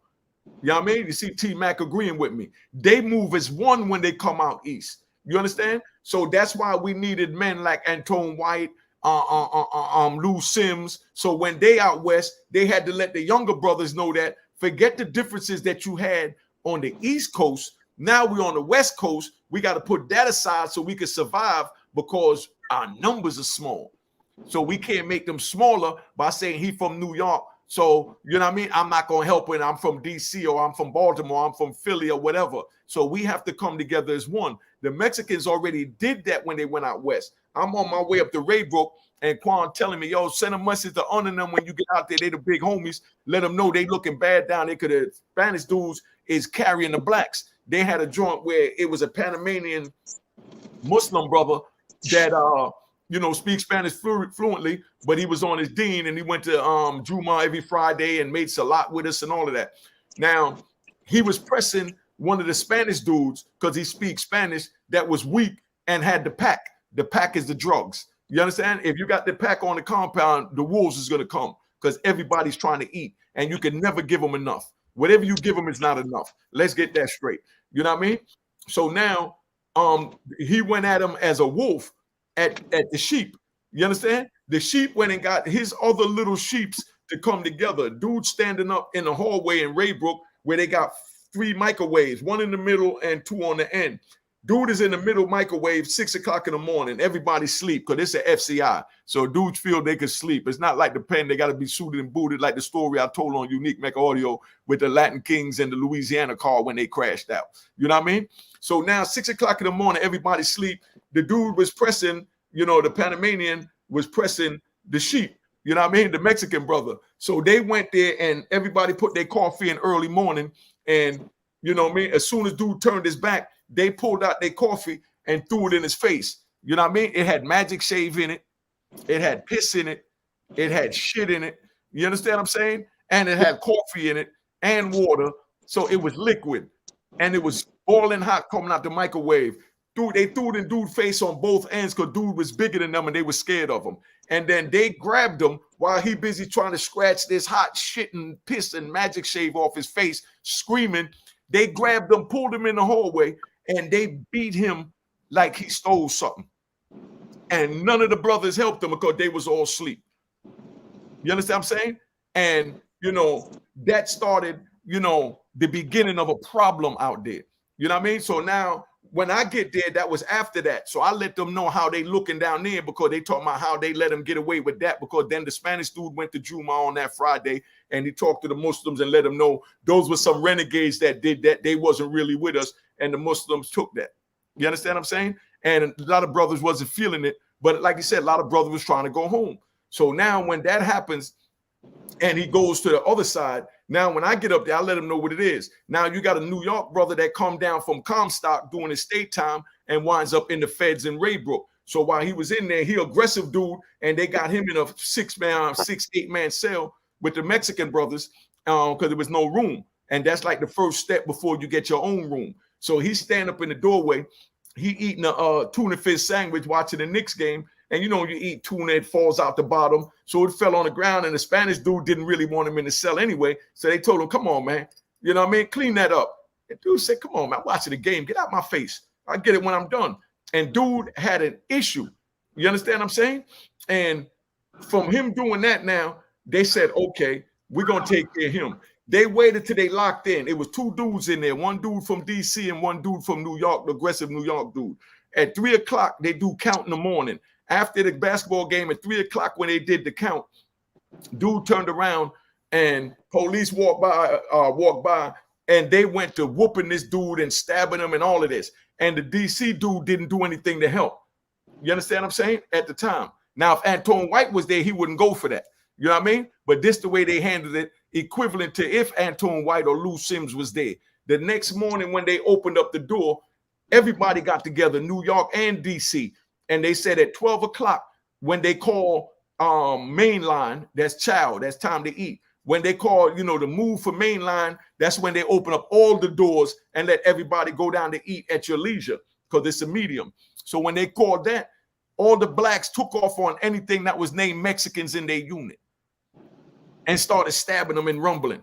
You understand? And it was one of the biggest riots that they had in Raybook in a minute. It was so big that they locked everybody in their cells for the shoe until, you know, SHU, until they go. That's like the hole. They turned the cells into the hole because they locked the compound down, and they did the DHO process, which is the court process, you know what I mean, and transfer who they wanted to. So being that I already had a riot on my jacket, first thing they did was grab me and set me up to Fort Devens, Massachusetts.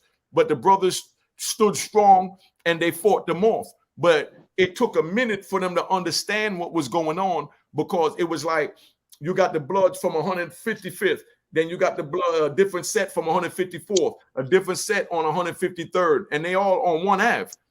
But if something happened with one of them, first thing they're going to say is, man, you know, he ain't in my set. So that's weaker than the numbers. So I had to explain to him, you know what I mean? So I had to make sure that everybody know to move together as one. You understand? When an incident happened that deal with people outside, you know what I mean, from a different race. You know what I mean? So it didn't matter if you was a Muslim or a Christian or from Ohio or Pennsylvania or New York or Georgia. It was the blacks against the Mexicans because the whites was going to roll with the Mexicans. That's the way they do in the feds. Am I right, T? Oh, you definitely right, homie. You definitely right, because that's how I was in Fort Dix, Daddy. You know, you had the MS-13s, the Serengos, and this and that. And at the end of the day, they was beefing with each other. But when it comes to us on the East Coast, they definitely got together. They definitely got together. Mm-hmm. You know what I mean? There's a question. What was that question? Put that last question back up on the screen. Okay. Joining the gang, you really learn it be your own gang that be your enemies. Now, it's not just the gang. I'm not going to blame that on the gangs. That happened in the cars too. You know what I mean? Only person you're going to have a problem with is a person that you call a friend. As long as you don't use that word, you good. Now, in the state, majority of the time, a lot of the times, the gang be going against each other. Okay, yeah, definitely, yeah. But the question, okay, Chef, the way I interpreted the question, correct me if I'm wrong, I stand corrected. That's what this panel is about. We could agree to disagree. So let's say that. But explain this to me. The way I interpreted the question is, and the way I'm taking it is, I know that from doing prison time, you know what I mean? I know from doing time that you only have problems with your own. You understand what I'm saying? Very rarely you have a crash dummy that across the line where a white boy would disrespect a black dude or try and steal from a black dude's cell. If somebody steals something from your cell, it's one of your own before it's somebody else. Correct me, all of y'all, if I'm wrong. Yeah, a lot of times it's your own as far as skin complexion. Mm-hmm. Yeah. You understand what I'm saying? I just want y'all to understand, you know, that's watching the youth that we trying to prevent from winding up in these environments that we chose to put ourselves in. Because one of the brothers said that, I think it might have been Shaf or Hassan, that we earned the case. We didn't catch a case. Who was that said that? I like that. Ten Toes said that. Yeah, that was a perfect example. We earned the case. We knew we was throwing bricks at the penitentiary when we was out there selling drugs, stealing cars, cashing checks, or scamming. So we earned that case. Oh, he definitely earned it. Yeah, he definitely earned it. I felt the same way. Let me ask y'all, with the feds, right? Do y'all have certain people in the feds, like the state, that's like known names that when they come somewhere, everybody pay homage to them? Oh yeah, I'm gonna give you an example. When I went, I went from Lum Park to Coleman Penitentiary, Coleman 1, when they just opened it up in 2003. I told you I was in Lum Park from 2001 to 2003, then they sent me over there. Now, this was a joint they just opened up, so they tried to handpick who they put in the joint. When I got on the pound, we had dudes out there. I'm gonna call some good names so y'all understand. We had Boy George on the compound. You understand what I'm saying? We had Pizza Face Mike on the compound. We had my connect from the street, David Hyatt, on the compound.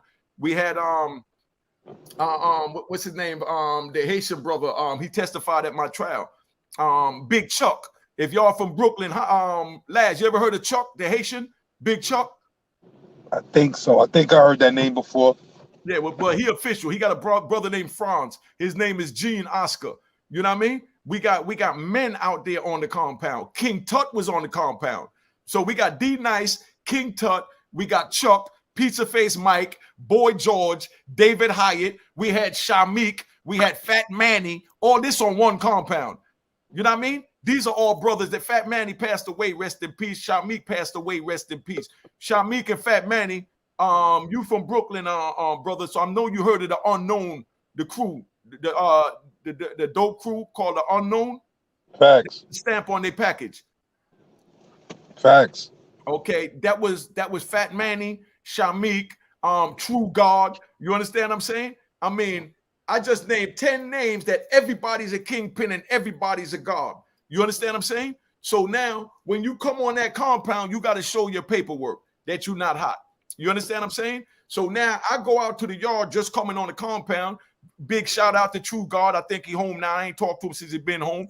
True God came to see me. He bought me a care package, you know, with some brand new Reeboks, brand new sweatsuits, shorts. Shamik bought me the food. You know, that's Manny, Shamik, and True God. They all co-defendants. You know what I mean? So now they are, matter of fact, I got pictures. If I would have known we was going to mention it, I would have brought the pictures up. But they brought me a care package. When I go out in the yard, I see all these men that I know from the street, and some I was in other places with. D Nice was just coming in out of Brooklyn. I know y'all know who D Nice is. You know what I mean? But when I hit the compound, it was a little young dude that was younger than me that don't know me. When he saw me talking to everybody, and I still got on my bus shoes because they didn't call a move yet for the homies to bless me with my care package. So now when he see me, I just look like, you know what I mean, a scraggly another inmate off the bus, and they telling him, oh, that's the homie, because we don't use the word big homie. You understand? Said that's the homie because it's all big niggas on the compound. So we don't say Big George, Big Shamik, Big Manny. The little dudes might say that, but we just call him Manny, True God, you know what I mean, and so on. But anyway, dude said, when the dude said, yo, this is Unique from Harlem, he said, all right, so what's up? Who's seen his paperwork? You know what I mean? And then, you know, Oscar from Brooklyn, you know, Chuck stepped up and said, nah, you know what I mean? That's the big homie. I testified at his trial for him. He went to trial. He 100% official. You understand what I'm saying? So I didn't have to show my paperwork. You understand what I'm saying? Because people already knew me because they knew my caliber. And that's how the feds work. You understand what I'm saying? Like Lou Sims or Farris come on the compound. They don't have to show their paperwork because we know that they men. Unique come on the compound. You know he's a man, so you know where it's at. They know who it's geared to. You understand where I'm coming from? And that the movie they just had the other day, the Raising Canaan, when they just killed the one-eyed kid. So people wanted me to do a live on it, but I'm trying to stay on my prison theory, but I'm gonna tie this into this. In the feds, you don't move on somebody unless you got paperwork. You don't call somebody hot unless you got paperwork. You understand what I'm saying? So that's why I really enjoyed that scene in that new Raising Canaan when Rock was pushing the issue because the cop told him that he saw Scrap in the back talking to the police, so he feel he's a weakling and he working with the police.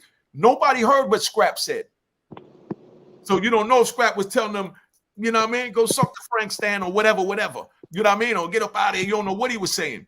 But because Rock heard it from the cop that she trusts that he was weak, she wanted him dead. Her two brothers said, nah, where's the paperwork? because that's what you need before you move. Nowadays, no disrespect on this YouTube thing. Everybody, you know what I mean? They go with each other and have no paperwork. You gotta have paperwork, man. You know what I mean? You gotta have paperwork before you could sit there and call somebody hot or, you know, any of that. So for Rock to kill dude and move over a little bit, last, you know, to 10 toes come back up. Okay, there you go. Yeah. You know what I mean? All right, so let me finish. So where I'm at is that Rock killed them, and if you notice, go back and look at it. The one that's in, I don't even know their names because I don't really in it like that. The one that's dealing with the anger management class, he had a tear in his eye. And he the crazy one. That's the aggressive one. He had a tear in his eye when Rock killed him because he knew Rock was wrong because he from the street. But Rock is a female. She's moving on emotion. You understand what I'm saying? And she went and killed him with no proof. And even the other one that's doing the record label, he turned his back on her. But that's their sister, so they rolling with her. But they know she was wrong because there was no paperwork. And you done did this man in that's been with him from day one. He even was demoted to have Kanan put above him. And he stuck with all of that. He even went into fake like he was down with Unique to do what he needed to do. You know what I mean? Got his shit stomped in and lost his eye. He did everything for them. So the crazy one cried for him. The other one couldn't even look at Rock and told Rock in the face, Rock, I'd do anything for you, but I'm not going to do this. That's because they're dealing with morals and principles, and the way the code work is, you must have paperwork. You must have paperwork. The feds can't hide paperwork. They're not going to hide paperwork. Let's get that straight. They're not going to hide paperwork. I seen the feds throw co-defendants on the same compound. I told about one of them on my platform. You know what I mean? Where two dudes come, one dude come there after another dude been there 2-3 years comfortable, and he bring paperwork that he hot. Then he put out paperwork on him, that put the paperwork on him, showing that he hot. You know what I mean? And then now the dude that stamped, the first dude that was there 3 years. Go ahead, Haas. My question is, so the feds they don't have to let you know that a person is a witness until they actually go to trial. Am I right or am I wrong? I'm not sure. Like the feds sometimes. We talking about after they get sentenced and they get sent what y'all call up north. When you get sent into the system, they got what they call the PSI and the sentencing, with the probation sentencing report. And then they took those out the system so they could try and hide the rats because they was getting punished because people would say, show me your PSI. And your PSI would show that you got a 5K1, which is a government assistance. You understand what I'm saying? And then they took out the PSIs where now you're not allowed to have your PSI. If you get caught with your PSI, they give you an incident report. And it's good time. Go ahead, T. When you go into the feds, your car gonna come to you and ask you, yo, what's good? Where you from? Blah blah blah. I'm from the Bronx. Blah blah. All right, homie. You know, you gotta show your paperwork. You got 30 days or 2 weeks or however. Now, if you don't know how to get your paperwork, you know, some places, you know, they got the cell phones or whatever. Dudes will go to what is it? Lexus? What is it? Lexus, yo? Mm-hmm. What is it? Huey, what's that? Lexus? Nexus? What's it called? Yeah, the Lexus. That's the Lexus. They go to Lexus. Lexus is a federal joint that you can pull up an inmates. You get their numbers, you know, 628-42054. That's my number. They're going to pull it up. Your name is going to come up, your case. Mm-hmm. Now, some dudes will check it like that, but if some places don't have phone, they're going to give you 30 days. Mm-hmm. Half of the time before the 30 days come up, if dudes ain't got their paperwork, they go check in before that. They going to get up one night and go to the CO, like, yo, I want to go, I want to check in. What happened? Yo, I ain't got my paperwork, and I already know. A lot of COs going like, all right. But, you know, dudes is going to tell you from the door, yo, listen, here go a package. They're going to give you a big bag, slippers, showers, food, and all that because you don't have your property. But they also going to tell you this. If you hot, don't take this package, man. You might as well just go ahead where you got to go now. Oh, nah, dudes be like, oh, nah, I'm good. My paperwork will be here and such. 15 days, that nigga's gone. Or they took their shahada. Then they went, they didn't went and jumped on the Muslim chain. They took their shahada. Oh, So you a now the Muslim Muslims is now. like, we forgive. You know what I'm saying? But at the end of the day, New York niggas is like, homie, nah, that shit. But at the end of the day, it is what it is. You know what I'm saying? But you better have that paperwork. Let Listen, me say any that. unit I went to. Hold up. Let me say this to correct you, because like I said, I'm the elder here. I did 26 years. When you said that, as far as the Muslims forgive, no, it's not that the Muslims forgive. You know what I mean? I'm Muslim, so it's not that we forgive. It's that we believe that only Allah could judge us, and we'll be judged in the afterlife. So whatever you do here, Allah would judge you. So that's why they allow them in the Muslim car, and that's why dudes that be hot, you know what I mean, that be telling. That's why they join that, because that's how it go. But then you still, as far as that, we believe that only Allah could judge us.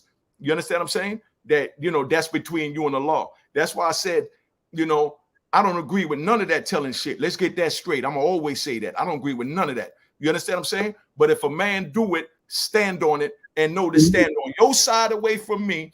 I'm gonna stand on my side, because at the end of the day, when you go get a job, the man that's signing your paycheck, you got to interview, he's gonna tell if a crime is committed. So you're not gonna tell that man at the job, I'm not gonna take that job, because you would rat if something happened. You know what I mean? So let's get that straight. So that's what the world come to. But the way one second, Haas, let me finish this. 1 second. But the way the prison system work is, once you in that prison system, you know what I mean? And, back when I first started, you know what I mean? About 2015, when they started taking out the PSIs after 2010, that's when it changed up, where now, the rats is running around rampant, and it became more of them than us. And T Mack would vouch for this in the feds. I want y'all to speak on the state. In the feds, it's like a dude come and he's a rat. You understand? And then a dude come that's aggressive, that don't deal with rats, that's on some man time. You understand what I'm saying? And he finds out that the dude, that such and such is hot.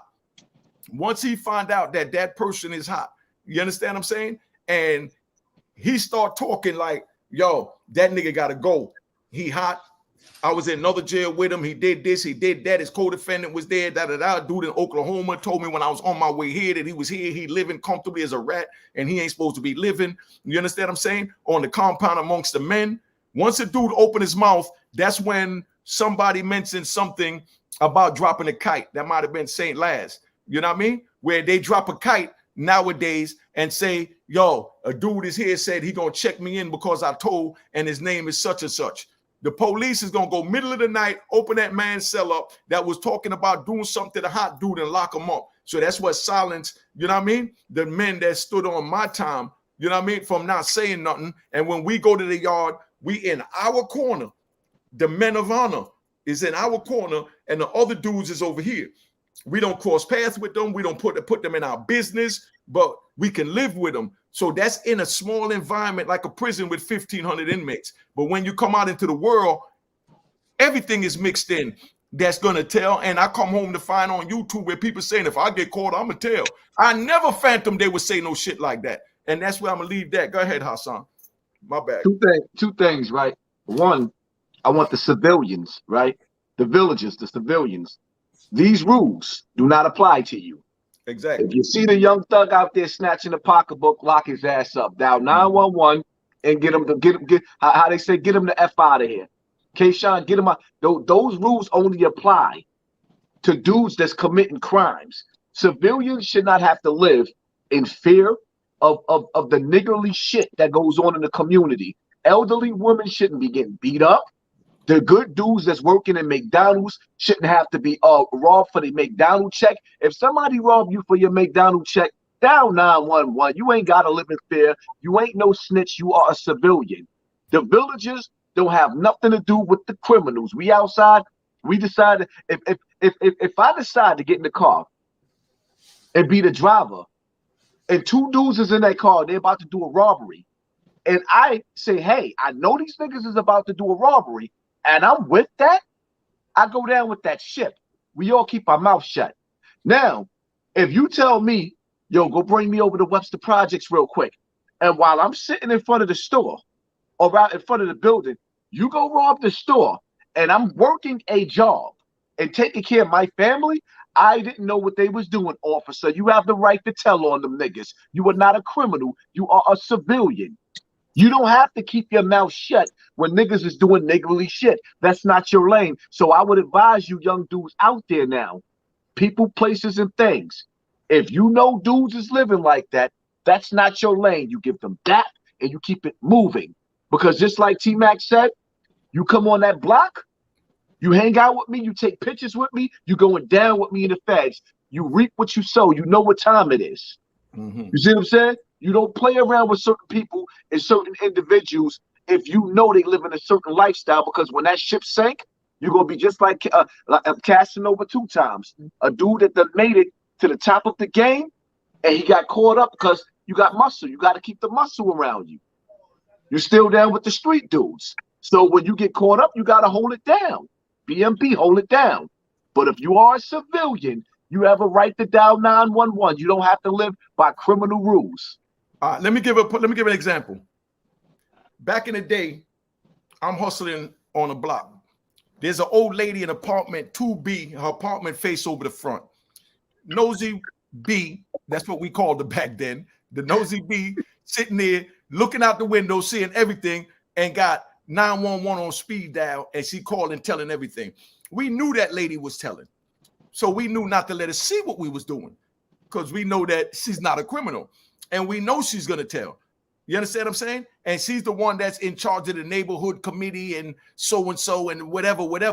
Biggie Small spoke about that in his song when he said the old lady kept calling the cops on him for selling crack. You know what I mean? We didn't go shoot that lady. We didn't go kill that lady. You know what I mean? Because we knew that lady wasn't a part of our team on the street. But now if I'm on the street and a dude snatch an old lady pocketbook, this is back then I'm speaking on. Let's keep it real. I'm gonna give y'all the raw. If a dude snatch an old lady pocketbook and he runs by and I seen who snatched the pocketbook and the police come ask me who took the pocketbook, I don't know nothing. You understand? But I'm gonna check that young boy or old dude. You know what I mean? Say, yo, what are you doing taking prey on the old people like that? You understand what I'm saying? You follow me? Where the streets is gonna check them that you violating, because that's an old lady. But we don't need the police to check us. Now let me give you all this, and I want y'all to speak on this, especially you, Shaft, because you from Harlem for real. You know what I mean? Now we had the gorillas out there. You know what I mean? We had the wolves out there. We had the dudes that if you having a problem with somebody, you understand what I'm saying? If you having a problem with somebody, you selling crack and a dude open up a spot next to you and you want him out of there. You know what I mean? Or somebody kept robbing your spot. You know what I mean? And you wasn't strong enough to protect that spot. So now you'll call one of the wolves, and they had plenty of them, and be like, yo, such and such is doing this. You understand what I'm saying? And they'll tell them, well, give me 10 grand and I'm going to stop that. You understand what I'm saying? We didn't go to the police to say somebody's robbing our spot. You know what I mean? So the locals, the wolves, they was our police. So we kept everything in house. But at the same time, when you go to these wolves and say that somebody's doing something to you and you're not strong enough to hold your own, and you got to hire an outside security force, an outside police, whatever you want to call it, to protect you, that same outside force that you hired is going to take what is yours. That's the Harlem I came from. That's the DC I was in. That's the Virginia I was in. If you ain't strong enough to govern it, you don't belong out there. So if you go hire somebody to help you keep yours, they're going to eventually take yours. They're going to take your money you're going to give them to protect them, and then they're going to take your spot. Hey, you. Yeah. I mean, you've been in my hood. You've been in my project, right? Yeah, you already know. My project go from 156 to 158, from Park to Cortland. Yeah. You know, in the projects, it was individuals like that. You know what I'm saying? Another nigga come, yo, listen, y'all niggas ain't gonna be doing this, blah, blah, blah. So, you know, when they come to me and say, yo, such and such and such, this and this and that, now you ain't got to worry about such and such because I'm gonna dead you. Get out of here. You don't fucking belong over here. You know what I'm saying? So I already know. You know, I already know how it go. You know what I'm saying? That's how I got a whole project. You know what I'm saying? Because only the strong can survive, baby. If you weak and you show your hand, then it's over. Then it's over, homie. That's just the bottom line. Yeah. You know what I mean? If you ain't strong, even in prison, a dude go out and go get, I'm gonna do some videos on that on my channel, but a dude go out and get the pack. You understand what I'm saying? And he come back in because he got a girl that love him and she willing to bring in the balloons of weed or the balloons of heroin. When that joint come into prison, if you can't handle that, you better believe the wolves is coming to take that from you. Look, I seen a dude from the Bronx, from uptown. He in jail for white collar crime, right? But he see everybody on the cell phones and this and that, so he want him a cell phone. So he running around doing this and this and that. But this is what he say, you, and there's no disrespect to you. He said, yo, I said, yo, you from the Bronx, right? You on New York time? He said, yo, yeah, I'm from the Bronx, but I'm on Jamaican time. I said, pardon me? He said, I'm on Jamaican time. I said, hold on, but we all, regardless, we from the Bronx. We on New York time. Yeah. You know what I'm saying? So cool. Now the DC dude, my man, shout out, he's my man. Another dude was like, yo, they in the same room. So the dude sat his phone down and the dude got him. Soon as he get the phone, he knew he took it. What he doing? He going to all the New York niggas' room, knocking on the door. Yo, DC nigga took my phone, this and that. Homie, listen, I thought you was on Jamaican time. Why you ain't hollering at the Jamaicans? You know what I'm saying? So anyway, we all get up. Yo, fuck it, come on, let's go. My man, Mack, come on. We go. DC dude like, yo, listen, I got the phone. I took it. But he got to fight me for the phone. All day. He got to fight me for the phone. He in my room. I already know this nigga soft. He got to fight me for the room. So Jamaican dudes, you know, what you gonna do? Nah, fuck it, let him keep the phone. Homie, what you mean let him keep the phone? What you talking about? Yo, you bugging. So what you just did is you just showed that we weak, because now you just saying, fuck the phone. Fight, at least swing 2 punches and it's over with. Then show him that you not soft. He ain't do that. So guess what? He lost the phone. So his mans and them went to the dude and said, yo, listen, homie, you gotta give up the phone, yo. All right, I'm gonna give it up, but it's gonna cost. All right, yo, we gonna give you $500 for the phone. He's like, all right, give it to me. Because at the end of the deal, he left with something. He ain't have nothing, but he left with something. You know what I'm saying? But at the end of the day, when you show that much little of you weak, it's over with. Exactly. And he was in the room and he showed the DC dude he's soft. So he took advantage of it. You know what I'm saying? Go ahead, Let's deal with that question on the line, because I'm sure they got the point. Somebody read that on the line and somebody speak on that. Read out loud. We can't hear you, House. Turn the mic on.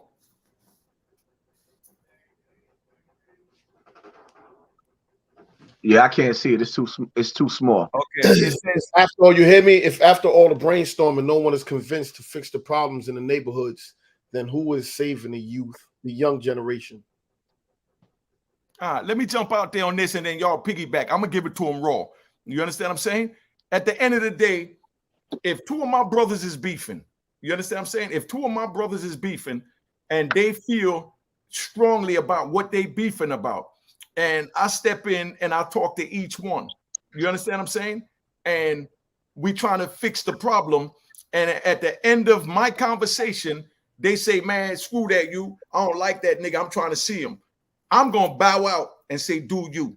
Now, whoever kill who, but I'm going to at least make an attempt to stop the problem. You understand what I'm saying? So, as far as who's going to save the youth have to be willing to listen. You understand what I'm saying? They have to be able to listen and make a conscious choice what they want. Because you got people that at the end of the day would say, nah, I don't like him. I just don't like him. I'm not going to argue with you. If you dead set that you don't like him and you want to fight him, I'm going to bow out and let you fight him. But if you want to stop that, if you ain't trying to see him, I'm going to go to him and say, look, the homie ain't really trying to see you. We all family. Let's stop the bull. And that's that. You understand? But at the end of the day, each man is his own man at the end of the time, at the end of the day. Am I right or wrong, man? You right. You right. You understand what I'm saying? So there's only but so much you could do. But I'm not going to lose my life getting in the middle of somebody else's beef. You understand what I'm saying? But because I love my brothers, I'm going to get involved and make an attempt to give my wisdom how I see it and what the consequences could be from that, or the benefits could be from that. And whatever they choose to absorb and comprehend from what I say, whatever their choice is, alhamdulillah, I'm with it and I'm out of it. You understand what I'm saying? And that's the way it was back then. Like I said, in Club 2000, man, back in the days, like I said, I was telling somebody about it earlier. You got two buildings next to each other, and they got one alleyway that both buildings put their garbage cans in. That's how New York is set up wherever you go in New York. Now, you got a dude that normally come to the first building. But when he come to the first building, the dude in the first building went to re-up or went around the corner to take a leak. By the time he come around, one of his customers from the first building done came in and ran into the runner from the second building, and he's taking them up the stairs that's in the middle of that alleyway to both windows. While he's walking up the stairs, this dude from the first building feel like the dude in the second building is taking his customer, and we're not letting nobody take nothing from us. So while they walk up the stairs, dude shooting at him in the window, bow, bow, bow, bow, through the window in the hallway. You know what I mean? Even the customer ducking bullets. That ain't got nothing to do with it. He just trying to spend money. You understand what I'm saying? But now all of that went on that day. That night, I got a party in Club 2000. Everybody come to Club 2000, including both of those men. They know when they come up there, Unique is not on none of that. Not on none of that. Unique stand on the truth. And that's it. That's all I stand on. That's why I say I support everybody. You know what I mean? And that's why, you know what I mean, I told y'all straight up, you know, where I was at from the beginning of the show, you know what I mean, that I support all the other YouTube channels. Whatever issues that my brothers have with those channels, that's their issues. I would talk to them and try and rectify it. If the other channels want to talk to me, for me to get involved, to try and mediate it, I'm here, because that's what I'm here for. So that's why, like I said, shout out to WAC 100, AK-47, the Bloods, the Crips, the GDs, you know what I mean, the rappers, 050 China, 1090 Jake, 5 God, Academics, and my nephew Queens Flip. You understand? Bullets Gotti. I mean, everybody got an issue with somebody, but whatever they feel the reason for that issue is them as a man to deal with that. But me, as an honorable man and a reasonable man, I'm going to try and show all fractions the benefits of working together instead of apart. Because I drive down the street. Okay, I had a weed spot on 152nd. So now I'm looking for another weed spot all the way in the Bronx. You understand? That was my mentality. Or I'm looking on for another weed spot all the way downtown, or all the way up in Washington Heights. I come home, they got CVS, you know what I mean, on one block, on 145th, let's say. Then they got another CVS on 146th Street. You know what I mean? Where I was thinking that you had to put them far apart. You know what I mean? But, you know, if they don't have it in one CVS, they go in another. Then they got Walgreens. You don't see Walgreens shooting verbally or bullets at CVS, because CVS is selling the same product they selling, which is the same content that we pushing. You understand what I'm saying? Because even though we go in CVS today, we'll go in Walgreens tomorrow. You understand what I'm saying? So even though they watch me today, they're going to watch 10 Toes tomorrow. And then they'll come back and see if I'm talking about something interesting tomorrow or the day after. And if I'm not giving them what they want, which is equivalent to them not having what they're looking for in their store, they're going to go to another store, which is another channel. But that don't mean I'm going to shoot at him that 10 Toes stole my customer or whatever. But that's why we have to know that we in this together, and we have to figure out a way to come together to try and elevate together. You know what I mean? And feed our families. That's what this is about. And respect each other as men. And respect each other's opinion, you know what I mean? So that we could agree to disagree. Like when I talked to my little brother Bootsy, you know what I mean? And he was breaking down what he thought a snitch was or whatever. And I respectfully told him I honorably disagree.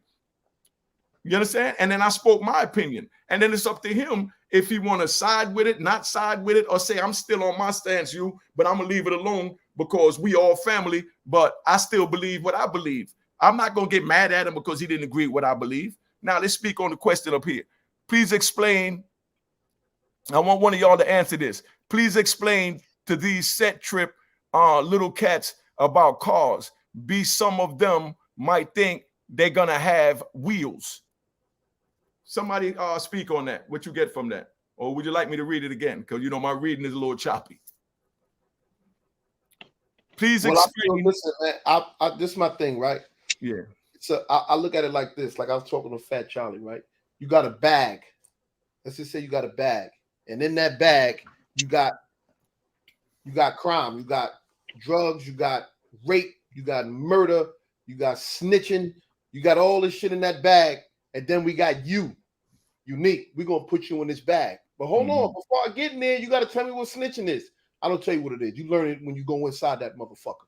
And that's just what's going on with these young kids today. We got that big old bag with all of these things in there, right? Where there are no rules. But once you get in that bag, they start setting rules with no rules. So you can say this is snitching, but these people say, nah, that's not snitching. This is snitching. This ain't snitching. Oh, no. So you can say, if I see a dude take an old lady pocketbook, I'm going to go and do something to him. But if I see a dude stab somebody, I'm going to mind my business. If I see a dude raping a woman, I'm going to say something. But if I see that when it's all crime, so we start putting rules and once we start doing that, there's no rules to the motherfucking game. That's why when it comes to snitching and people telling, and we look at it like a big, big thing, and because I got told on, and I had a personal thing against people that ratted, you know, but we can't say nothing about it because we chose to go inside that bag. We got to accept everything that's in that bag when it comes to crime, period, when it comes to criminality. As for that question that was up there, I think I answered it in some kind of way. Okay. All right.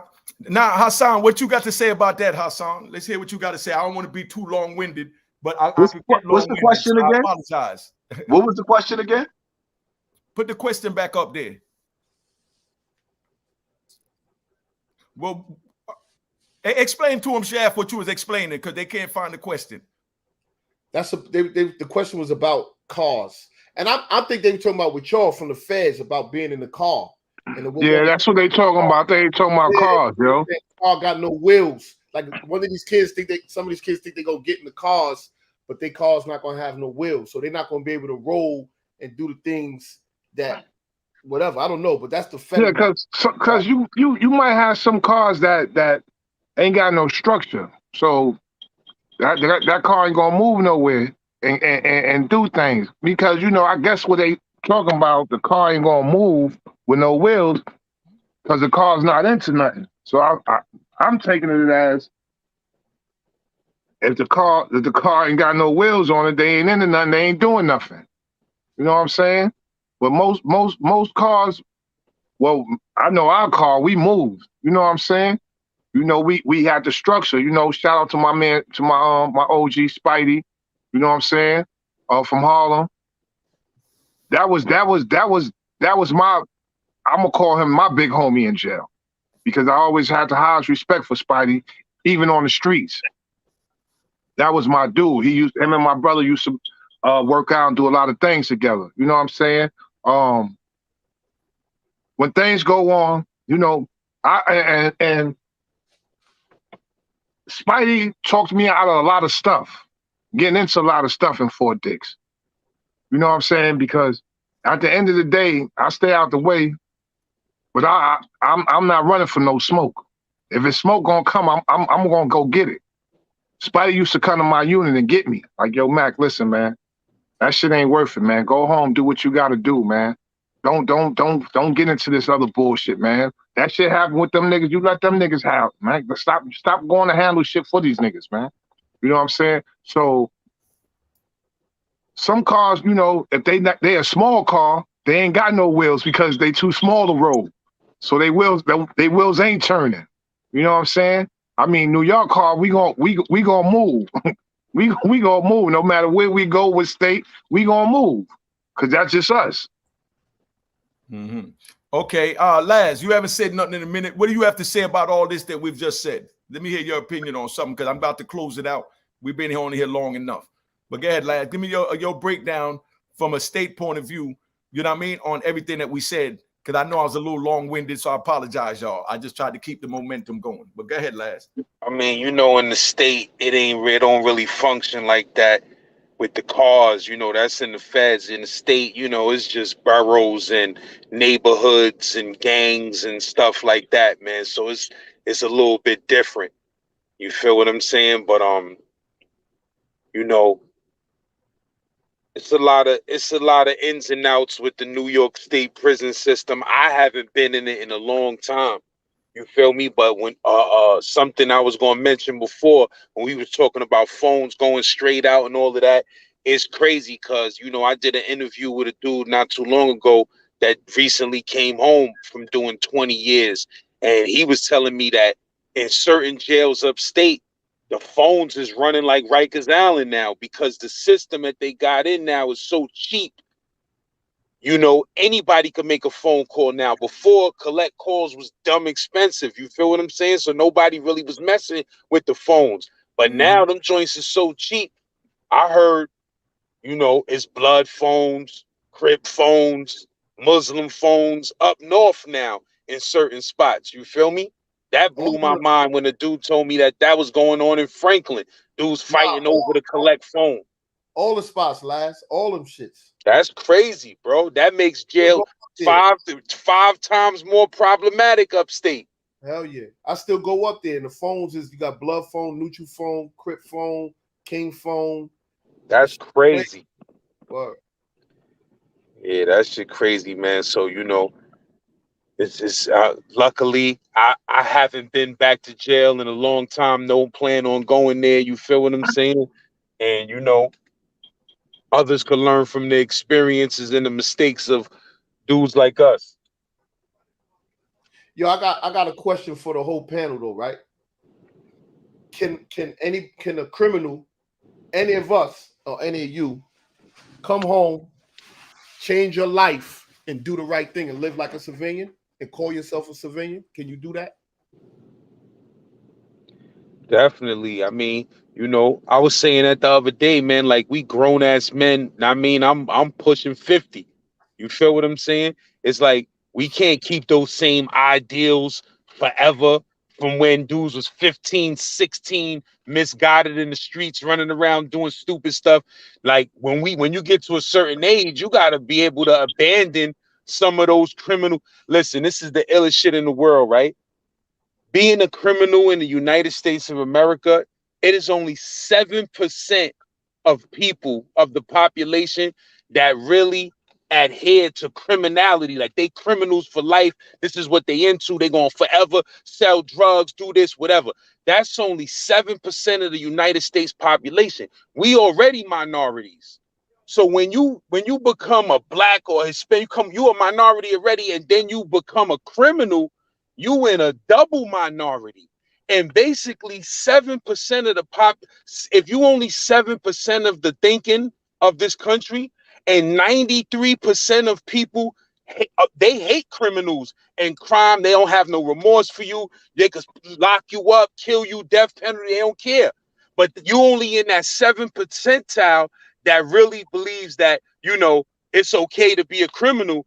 Bro, you putting yourself in a double minority, and it's unrealistic that you will ever change or come out on top being a 7% minority in this country. So eventually you gotta just do away with that whole criminal mind state, because it just makes your chances of winning so low. Know what I mean? Facts.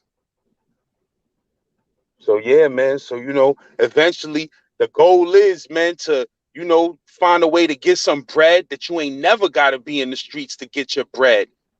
That's the heaven, when you could get bread without, you ain't never got to be in those streets, and then you could slowly pull the people that you care about that's in the streets, you could slowly pull them out the streets too.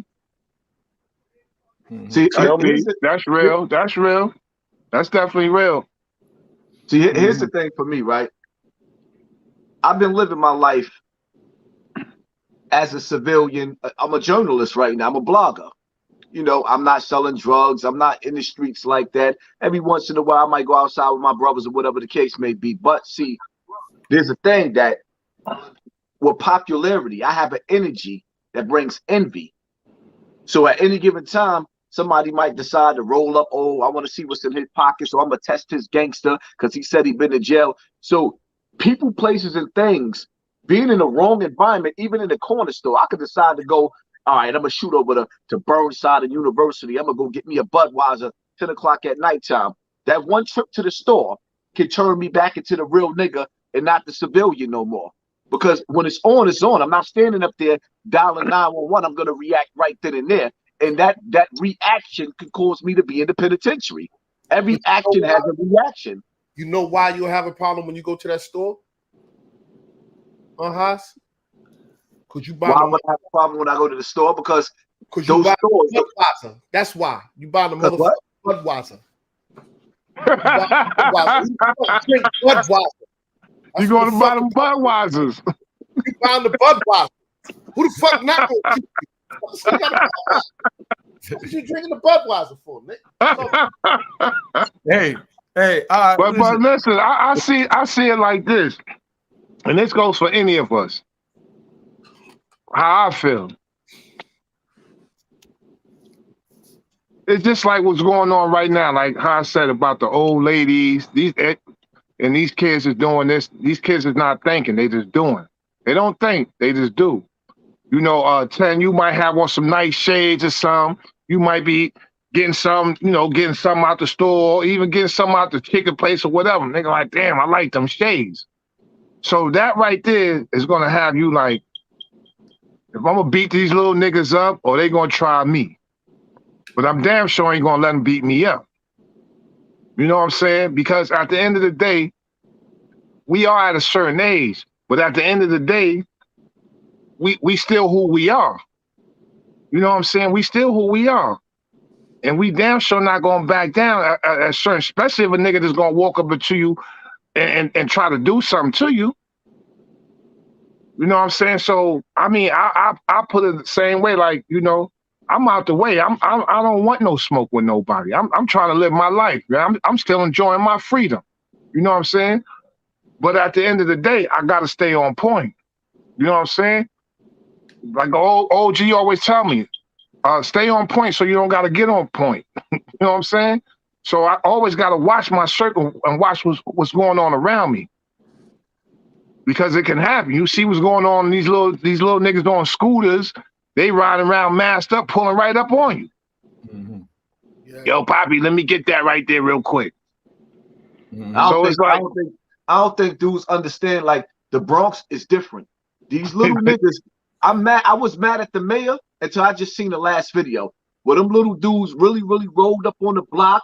One was on the back of the scooter trying to take the dude chain, and another dude just snatched the gun and took his gun. And see, it's like, you know what I mean? Yeah, that was indictment right there on Nate. Yeah, indictment. Yep, exactly, yo. They shot him in the leg first, and then he ran. Then they chased him around and caught up to him. But good thing his man and them came and snatched the gun from the dude. From the young boy, took the gun, and jumped back on the scooter. That's a prime example right there. I thought he was gonna kill him. I thought he was gonna kill him, dude. Yeah, but he couldn't. He tried to definitely pop the dude, but the gun ain't going off. Yeah, the gun jam. And yeah, see, that's what I figured. I thought even he had a example. change of heart. Like, yo, I don't want to shoot this nigga in the back of his head. I ain't know what happened. But I said maybe the gun jam. You feel me? But that shit was crazy. In Brazil, they got a law now in Brazil that if somebody roll next to you on a motorcycle, you could run them over. If you look at the news in Brazil, right, they just made a law over there because they did. That's where they were starting it at in Brazil. They was rolling up on you with the bikes, grabbing your shit out the car, just going through your window, hitting your window, or just robbing you. They made it a rule. I seen mad videos with them just rolling over the motorcycle. Nigga just pull up next to him, he just hit him, boom, roll all over him. You just see mad people getting hit. Oh yeah, hitting them on the corner. Yeah, that's a law now. You could kill them on a motorcycle. That shit got so crazy out there. It's getting to that point in New York. As soon as a motorcycle pull up to my car, I'm already getting ready, because the reality of it is these young boys are riding in packs, and it's like they're not doing this in their neighborhood. That moped allows them to get to your block in 2 minutes. So they come from the other side of the Bronx riding around. Oh, there you go. He got a watch on, and get you just like that. You know, and then see the sad part about it is that now these young boys, like because of this COVID-19 thing, everybody else took their mask off, but the young boys. So automatically, as soon as I see you on a moped and you got a mask on, I'm already getting ready. You got to be like that. So in that second, you go from being a civilian back to that real nigga again. Because I'm not gonna call the police if you get me for my bracelet, my jewelry on. I'm not calling the police if you actually roll up. And 9 times out of 10, you ain't gonna make it off the block. It's either you gonna kill me or I'm gonna kill you. You're not gonna make it off. And see, that's what takes me. So now all the preaching I did, oh, Hassan Cambell, he's a hypocrite because now this dude done rolled up on me. I done egged him out with my knife or whatever I got on me. And the police is coming because I'm the dumbass that was on the wrong block, and there's a camera up on every block. And then these little niggas, if they get the best of me, they got their mask on. I'm on grown man time. I'm not walking around with no mask over my doggone face. I'm a grown man.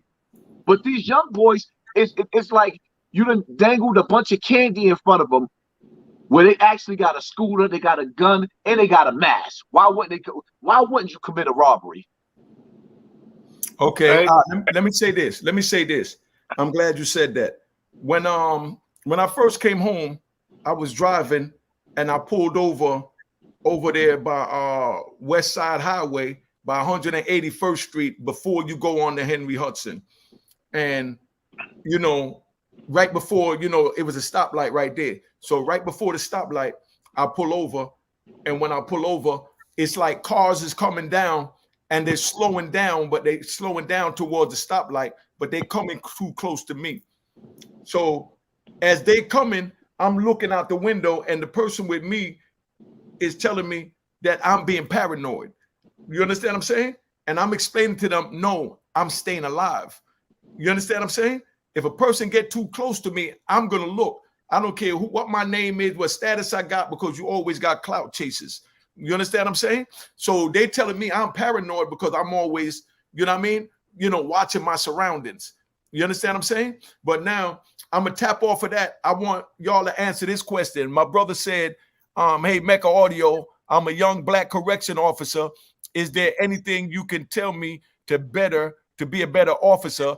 I would appreciate it. I want y'all to answer that. I'm going to give the short version. First of all, just know that we're still humans, even though we're in a prison uniform. And respect us as men, and we'll respect you as a man. Don't feed into what the white police is saying that they're inmates, because I've never been an inmate. Because an inmate do what he's told to do. You know what I mean? A convict do what he got to do to survive. That's the difference. You understand what I'm saying? So, you know, that's where we at. You know, so I'm just saying that. Now, I think this is the young brother here. Let me bring him up. Go ahead. Ask your question, brother, so the panel could talk to you. Tell him who you are and where you work at. No, I'm not the young brother. I'm somebody else. I just see y'all now. Okay, well, what's your question, bro? No, I was just listening, man. You know, I watch Hassan and 10 Toes Down a lot. I like to know, you know, for some of the young guys that may be watching from Philly, we almost had 400 homicides. What advice would you give some of these young guys out here? Because they not really listening to none of that shit that we talking about, man. Like none of it. They just doing them. They shooting babies and everything. It's a whole different, you know, I'm 47. So like, you know, we had, I always teach that it was never really rules to the game. You know, that was a myth. But we had like, I would say probably certain things we knew not to do. Like these dudes don't care at all. You know what I mean? You know, and I look at like a lot of the stuff that we talk about online, but sometimes, you know, I get upset. Like even with Hassan and 10 Toes Down, you know, 2 OGs from the streets arguing back and forth online, and our youth is watching that, and the youth watch this shit. You know, a lot of young guys watch this shit, man. So, you know, and I respect both of you guys online, but I be wanting brothers just to be conscious of that, man. You know, when they hear us say, you know, put the guns down, but then they see us banging on each other, you know, that make them not respect us. You know? Okay, see, and that's why I put this show together to show that even though brothers have differences, that we could work together to try and save the youth.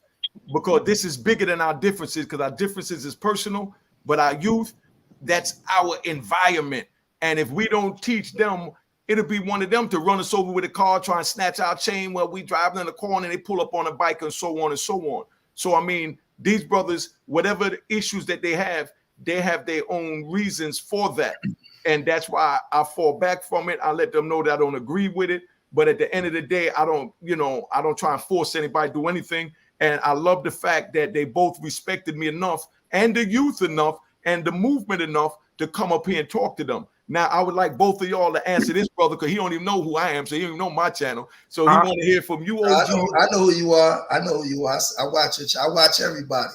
Now, I'm just shooting myself in the leg because I want these two brothers to answer that question, because that's a damn good question that the people would like to know. As far as what I got that you're saying is that how we telling them to put down the guns when we're shooting at each other, even though it's verbally and it's not with pistols. Yeah, and remember, they idolize us, like, because a lot of, we 80s and 90s dudes, so we come from the era when the blocks was doing 50,000 a day. Exactly. So they look at us as legends, and when they hear us in one breath say put the guns down, and the next breath we gun barring right at each other.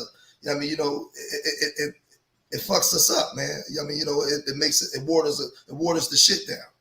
Mm-hmm. Okay, Hassan or 10 Toes, please answer this man. He had a damn good point. Go ahead, man. Ladies first, baby. Come on, y'all. One of y'all go ahead. One of y'all. All right, look, this is my thing, right? When it comes to me, right? Never have I ever threatened to kill. When I go at Hassan Cambell, I go at him with accountability. I go for the things that he say and things that he don't do.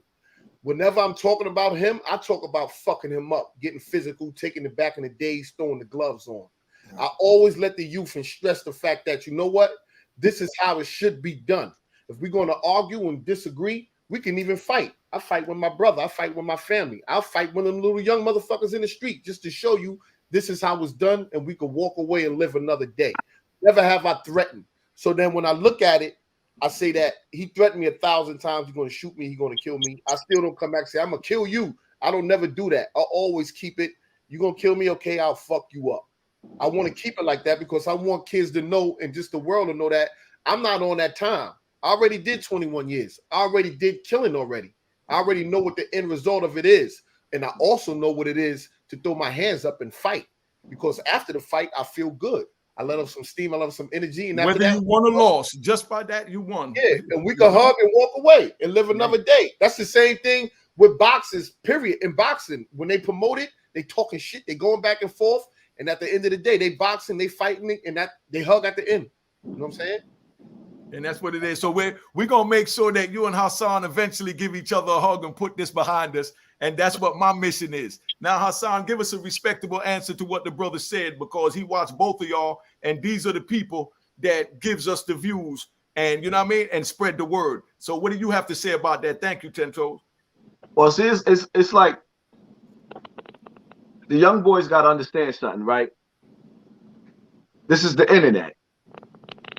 Sometimes it could come off like battle rap, where you sit back and you watch Goods the Animal versus Arsenal or something like that, and they battle rapping, and it's like you were like, hold up, he just talked about his mom, he just talked about his daughter. Understand, even though we be having real beefs, it's still on wax. This is entertainment. We're not outside spinning the block, airing things out. So nobody's family has been hurt, as far as like, you know what I mean? There's no deaths, there's no shootings, there's no stabbings. I said, this is dope. I'm doing great just having them answer this. What dudes is doing in the streets, there's no backsies. You see what I'm saying? Like once you discharge that gun, you don't cross the line of no return. On the internet, I can sit up there and say, hey, you know what? This is my channel. I'm the king of this section of YouTube, whether niggas like it or not. I can ignore 30 videos, but when it get to the 40th video, I might have something to say. Because you ain't gonna let nobody just keep verbally hitting you and hitting you and hitting you. And every single day, your name is in somebody's title. Stop putting up these crazy stuff about they don't enter murder capital. That was good. I like that. But that's where we at, man. So that's what we're trying to show you. Go ahead, Hassan. Finish. Yeah. So when you see like You know what I mean? Jay-Z, everybody wanted Jay-Z's title, his #1 spot. They wanted the spot.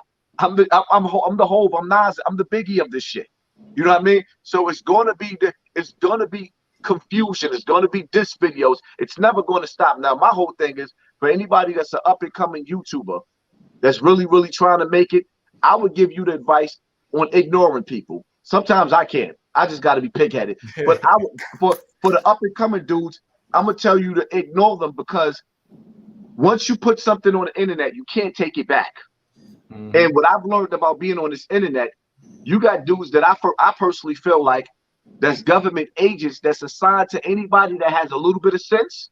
Just in case you start speaking too much, they like a library. You know, matter of fact, when you go to court and they type in every word that you say, the phonographer. So these dudes are so nice that as soon as you put something, do a live or you put a video up, they'll take pieces of what you say from the beginning of your YouTube career, even 7 to 10 years down, at the end of it, and you're not really putting it together like, yo, who has that much time on their hand? So now, when you got a big corporation saying, yo, I'm about to take T-Mac and Unique and give them a TV show, and now because you let somebody get up under your skin, and you said, I'm going to give you a prime example. I just seen the petition that they got on Hassan Cambell. A dude that was my mod started disrespecting me with the rest of these other dudes that was mods, right? I call them agents because they never go away. And one of the dudes, I said something about his daughter being disrespectful, because your disrespect is going to earn my disrespect. If I'm not bothering you, if I didn't do nothing to you, and you come and you disrespect me, I had to learn on the internet, you know what, you shouldn't do that. I grew up in the hood. Well, niggas will talk about your mama, niggas talk about your kids, and it's fighting words. So I'm thinking after I talk about your mama and kid, we gonna get it on. That's not the internet. You're gonna do that. You have a corporation that's gonna look. You're gonna have I don't know if it's the LGBTQ or some new corporation that's gonna sit up there and say, hey, Pepsi, this is what this dude said 7 years ago about this ugly little girl with nappy hair. What did you say about this little black girl? You're being a racist? Now, I was angry at the time. Well, hold up. So now you're about to lose this $2 million deal because you let internet trolls trick you out of position and say something that you had no business saying, but you was caught up in your feelings and you didn't know how to handle what they said to you. So the best thing to do is have tough skin and learn to ignore these dudes and come with content. The way you defeat these dudes, man, is to keep coming with content. One thing I love about me, for the last 2 years, I got 100,000 views damn near every single day from every video that I put up from different topics. Be the best at what you do. Let your work speak for you. I just want to say this, right? And I came in through this internet thing in probably about 2009. I came in through Sinetta TV, and I remember for years the attention that you get, Haas, when you go live, you get 6,000 people in the room, is what we was trying to get at that time. Before he went with just dealing with the Hebrews, when it was the street wars and all that kind of stuff. I used to drive from from Philly up to New York, you know what I mean, and be on the show. I think I even had a debate with you like 2 years ago, Haas, on the show. My only issue is with your channel, the things that we was trying to do 10 years ago and get the attention of the youth, you got it. You got the attention. Like a lot of these channels, when we on here as big homies, because all of us probably got some horrible shit on our jackets coming from the streets. So we come up here and we try to, give a message, and we don't get the, we don't get the following in the manner in which we should. You got it.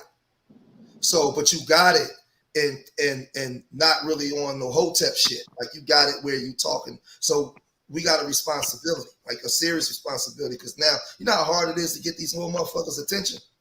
Like it's hard as hell. You know what I mean? So when you like a dude our age and you got 6,000 people in the room, that's like a fucking congregation. It's like a damn church. Like you got, and then you can hold them for 3 hours. There's a responsibility that comes with that for dudes our age, because a lot of us can't get that. You know what I mean? So even when you get the hate, like a lot of that shit you gotta ignore. You know why you're not getting it? I'm gonna tell you why you're not getting it. Because a lot of the older dudes done forgot what pain feels like. They ignore the pain, the childhood pain. See, one thing I realized is that pain is You universal. monetized this already, right? One thing I realized is that pain is universal, and a lot of people are not tapping into these young boys. It's like the adults don't care. I did my time. It's like our adults right now is a bunch of deadbeat dads. All you see on the internet right now is a bunch of dudes. I gotta admit it. I created the dirty section of YouTube. You got a bunch of dudes coming home from jail, and all they bragging about is what they did in jail. Instead of coming home from jail and saying the number one thing when you come home from jail is like a fire being in the building. The first thing you do is letting them know, don't go inside that building, it's on fire. You're gonna burn. Dudes ain't coming home from the penitentiary and telling those young boys, yo, don't go in that direction. Like it automatically, as soon as you see the shark, it's sharks, don't get in the water. You're supposed to let everybody know. Nah, dudes is not doing that. Dudes is coming home wearing that bid like a badge of honor with their chest stuck out. So the next generation is running right full speed into the same traps that we came from. So I focus on the youth and what's going on because I understand their pain. The older dudes feel like I don't want to be bothered, or I was around them knuckleheads in jail. They ain't listening. That's not true, because the main thing you got to do is, if the 18-year-old ain't listening because that's his path, you got a 12-year-old that's on that way. By the time they get 15 years old, sometimes 13 years old, they're already on their way to the penitentiary. So you got to catch them before they run into that crowd. Hey, but let me say this though. I hear what you're saying. I understand what you're saying. But some of it on the YouTube part of it, some of it I disagree with. I give you an example of what I'm saying, right? I've been on YouTube before you. I remember I watched you come on to YouTube, right? What the one thing you did as opposed to other brothers was you didn't give a fuck. Like, you went after the rappers. Like, I would call shit out. I mean, I was the one talking about death to the real nigga. I mean, 8 years ago. But what you did was you went after the rappers. You did salacious shit that, like, our people are addicted to drama. We love drama. So you put the drama in there with the message. What I did was I just created an organization, down here, and I start working with the youth. And you seen my shit, like, you seen it. I seen you comment on a couple of things, where we work with. So I didn't go the route that you went, but I just, the reason why I'm talking to you, because you do certain shit. Sometimes I'm like, damn, you know what I mean? That's crazy as fuck. You know what I mean? But there's a lot of shit that come with that, because I just feel like a lot of shit you say, some shit you say I disagree with, but a lot of shit you say I do agree with. But I just know when you're dealing with our fucking people, if you do call them out on shame, they behavior, they want to kill you. They want to kill you for shame and bad behavior, you know what I mean, in our community. So I think that you got the attention because you understood the drama and the trauma we went through, and you went right to that. You went right to that shit and said, fuck it.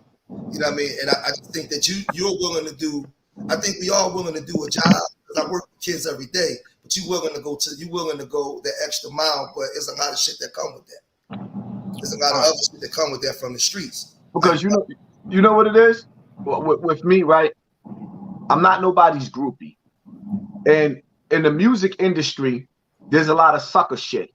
You got dudes that's been married to their wives for 25 years, but to tell you bitches ain't shit but hoes and tricks. So it's like, okay, hold up. Where we going with this? You got dudes that's sitting up there that's millionaires. They're selling you the hood when they live in paradise. That's why I guess when YouTube started realizing, like, yeah, we got to get rid of this nigga, because now I'm showing you what these celebrities live like. When I get on the plane, I'm going to places with palm trees and exotic hotels and stuff like that. I want the people to see that. But the niggas that got $10 or $20 million, they don't want you to see that. They keep selling you doom and gloom so their album could be number one. I'm not selling the album. I'm selling you a wake-up call, and I want you to know, regardless of what, especially with the 30 or 40-year-old rappers, those are the biggest suckers. The worst thing that's happening to these youth right now is the rappers. It's not even the crack game no more. The rap game right now is worse than the crack game. You don't even see drug dealers dying no more. It's rappers. I've never seen so many rappers die in my life. Then you got to ask yourself a question. Okay, you got all these Atlanta rappers and New York rappers all over the place being indicted, federal indictments. Then you got them being murdered. So then you got to sit up there and say, okay, well, the murder rate is through the roof. The district attorney is snatching everybody.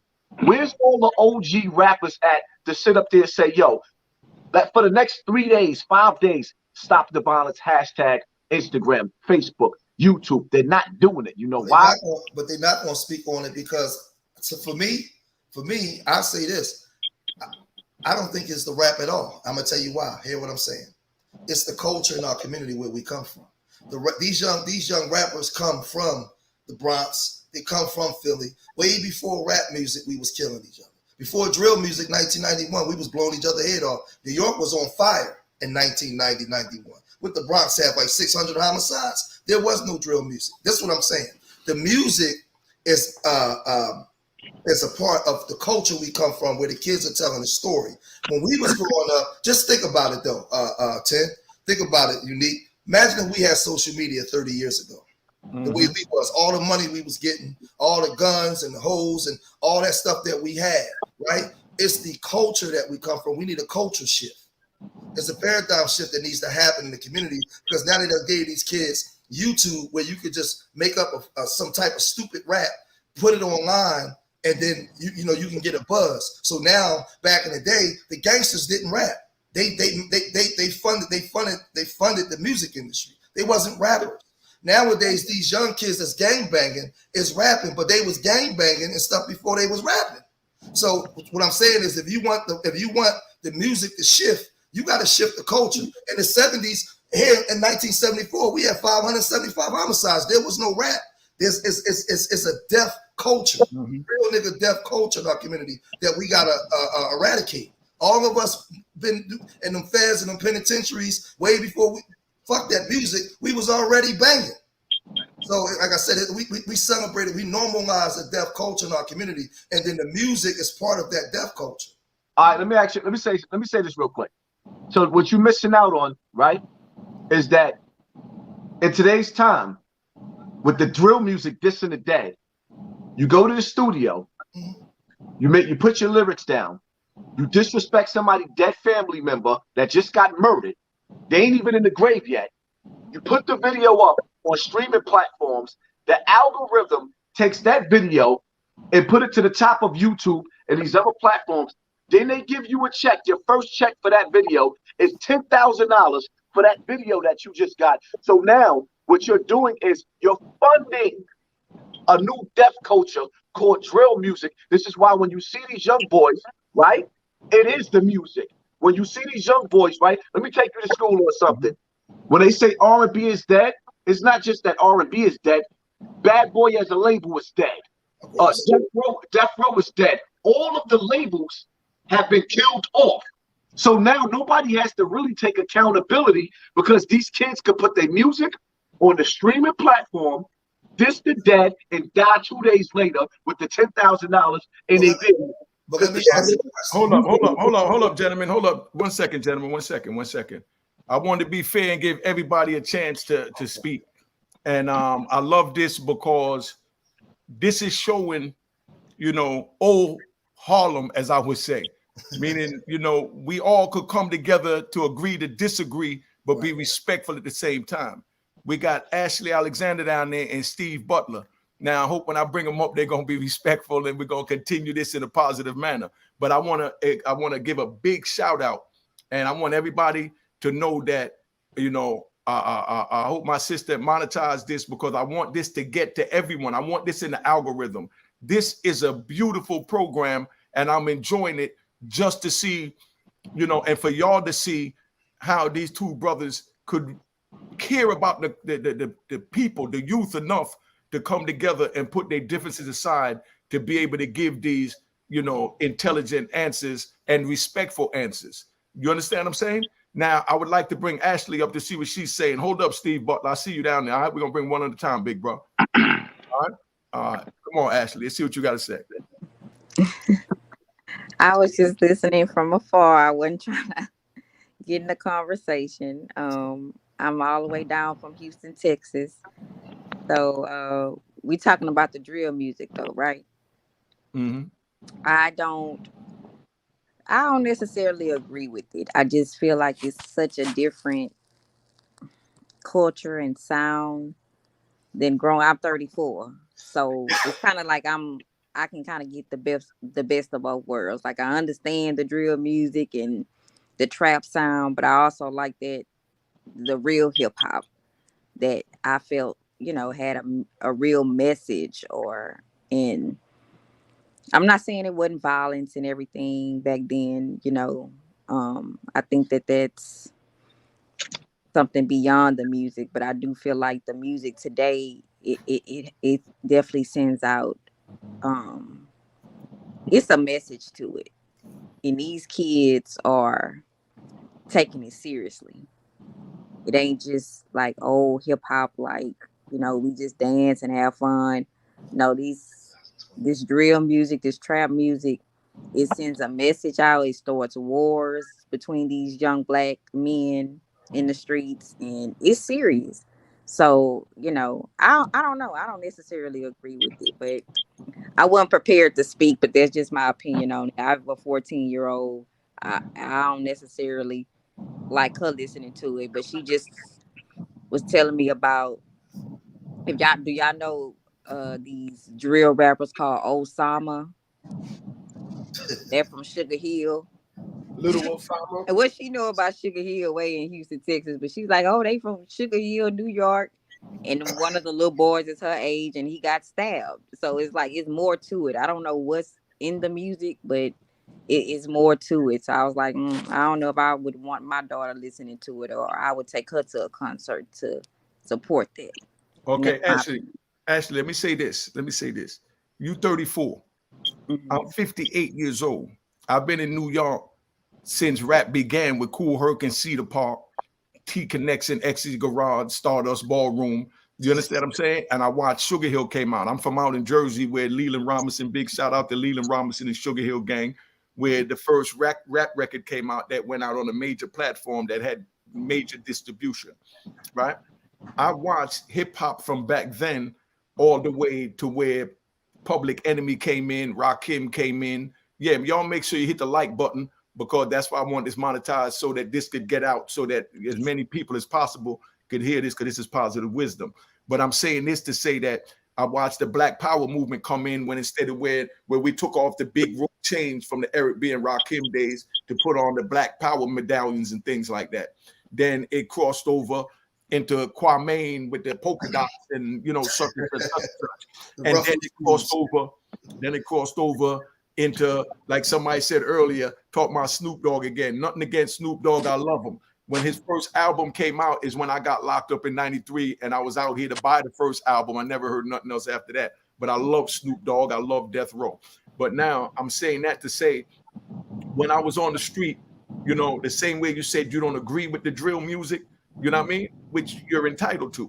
Is the same way they didn't agree to rap music. I remember when a dude, I think he was in Texas, shot a cop or shot somebody, and he blamed it on Tupac's lyrics. You understand what I'm saying? It's the same way now they're trying to blame crime on the drill music. You understand? It's just entertainment. When are you gonna hold Steven Seagal responsible for Mark for death? You understand what I'm saying? When are you gonna hold Al Pacino responsible for Scarface? You understand what I'm saying? I mean, the Europeans, they put out nothing but violence. You know what I mean? And people carry it out because, like, I watched the movie Heat. You got people that go out and try and carry it on. When I was in California, they had two dudes robbed the bank, and they went and got bulletproof helmet, mask, chest protector, arm protector, foot protector, and they ran up in the bank and they had a standoff. This was in 2001 when I was in Lombard. You understand? They got that from the movies, but nobody goes on social media, which we don't have then, but nobody went on the news saying that they got that from the movie Heat, or they got that from this movie or that movie. But when we as a black people find a way to come up, they try and find a way to have us feel like we shouldn't be doing what we're doing to get the money. I give praise to the drill rappers. I don't agree with them with the violence that they're committing with it, but as far as they expressing their artistry, artistry, whatever you call it, me, I'm Jamaican, so y'all remind me. You know what I'm saying? But as far as them expressing themselves on wax, on USB or whatever they got now, you know what I mean? That's just them telling about what they see. You understand? Like when we saw the Black Power movement. Hold on, Mecca. Do you understand the definition of drill rapper? In order to be a drill rapper, you have to kill and rap about it. So when you say you're not blaming it on the music, you have to understand the original culture of drill music was we just killed your man, we gonna diss that nigga, now we gonna put it up on the internet. Don't confuse that. In order to be a drill rapper, the original form of that drill rap that comes from Chicago is drill means that we just killed somebody and now we gonna diss you in a song. Like absolutely not. That part about I'm glad you said that. Now you got dudes that's coming into the drill that's just got that want the sound. You have a few of those that want the sound, but the original form of drill is why you got documentaries all over YouTube where YouTubers are getting rich now, like Academics when he first got rich. Now you got New York YouTubers that's getting rich off of connecting the dots of why this one got killed. He made this song, then he died. This one made this song and he died, because drill music originally came from a form of you have to kill somebody, write a rap about it, and diss the dead, and then kill somebody again. Let me say this. Let me say this, y'all. Let me say this. Right now, I don't know anything about that, and thank you for sharing that with me, Hassan, because I don't know. What I'm inviting the listeners to do is get me a couple of drill rappers so that we could have a conversation right here on my platform with Hassan. That's his point. You know what I mean? So I could hear their opinion on what is drill rapping, because that's Hassan's opinion. Just like the videos that the other people put up, giving up their definition. 1 second, T-Mac, I got you. That they're putting up as far as substantiating Hassan's stance. To me, as an open-minded person, that's nothing more than somebody giving their opinion of the drill rapping. You understand what I'm saying? But that might be what it really is. So I'm not defending it at all. I'm open-minded, but I would like to really have a conversation with some young drill rappers to see if they feel the same way, or that's just, no disrespect, us old heads' opinion of it. You know what I mean? Because I want to learn. I've been going since 1993. Think about that. A lot of them wasn't even born yet. So I need them to teach me if that's really what they on, or this is just us old heads' assessment of their music. Unique. Before I make a decision on the music. I get something from Philly for you. They'll come on and talk. They every day. DM me on Instagram or email me. We're gonna definitely do a show with this, and I'm gonna bring any one of these brothers back that want to come. And you know what I mean? If Academics want to come on, 1090 Jake want to come on, 5 God, but everybody got to be respectful, like like the people on this panel, so we can have a good, conscious, conversation. Just know when you come in my club, like when you came in Club 2000, it's neutral and it's respected.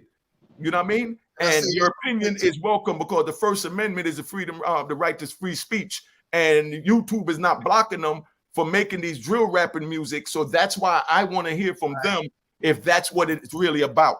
Can I say this real quick? Yes, you can. We saw when gangster rap came out how it spread across the country, right? Mm-hmm. When back in the day in Philly, when Schoolie D was out and he had that Parkside 5-2, dudes was getting blown away. But the Parkside 5-2, he was the first gangster rapper, right? Parkside 5-2 was made because he was from Parkside and he was talking about what they was doing. And it ended up getting put on wax to the point where PSK's Parkside Killers, that's what that stood for, right? What I'm saying is we didn't need the internet for gangster rap to spread all across America, right? Mm-hmm. And the part, Haas is right when he talk about, we speak on the algorithm part. The part that I disagree with Haas with is Brooklyn in 1990 didn't need no drill. They was already drilling. They was drilling every day. They was drilling in the Bronx. What I'm trying to say is the music today, the difference today is we have internet. Where back in the day, the world was a closed fist. Now it's open hand. You could be everywhere at the same time. So you could do something. What I do in North Philly, I could put it online and it can spread. So all dudes would do is see it in New York. Man, we already doing this. Let's just name it this way. So we already always doing the same thing. And this is the part, and I keep telling our people, black dysfunction is profitable for everybody else but us. So of course, every time we do something, they're going to put it out there like that to make us be the poster child for everything wrong, so they can make money off of it. So we can see ourselves that way. That's why I say death to the real nigga. That not kill nobody, but we want to kill that real nigga consciousness in the mind of our youth, because they inherited from us. We was the first real niggas, and we got it from our OGs. So it was a generational thing. So we was drilling, and you older than me, Unique. So you already know we was drilling on each other in the 80s, during the crack era. This ain't nothing. So this is all I'm trying to say. So these young kids is not reinventing the wheel. They not doing nothing that we ain't already seen. New York had what? 404 murders last year. Well, 1990 they had 2,500 murders. So you want to talk about drilling? Hold up. Yeah. Okay. All right. Let me bring the brother Stephen Butler up. He's been patiently waiting because I want everybody to speak about what they're saying before we bring the next person. Go ahead, Stephen. What's your question?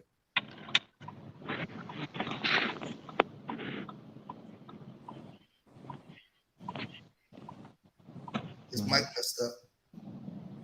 Turn your mic on, family.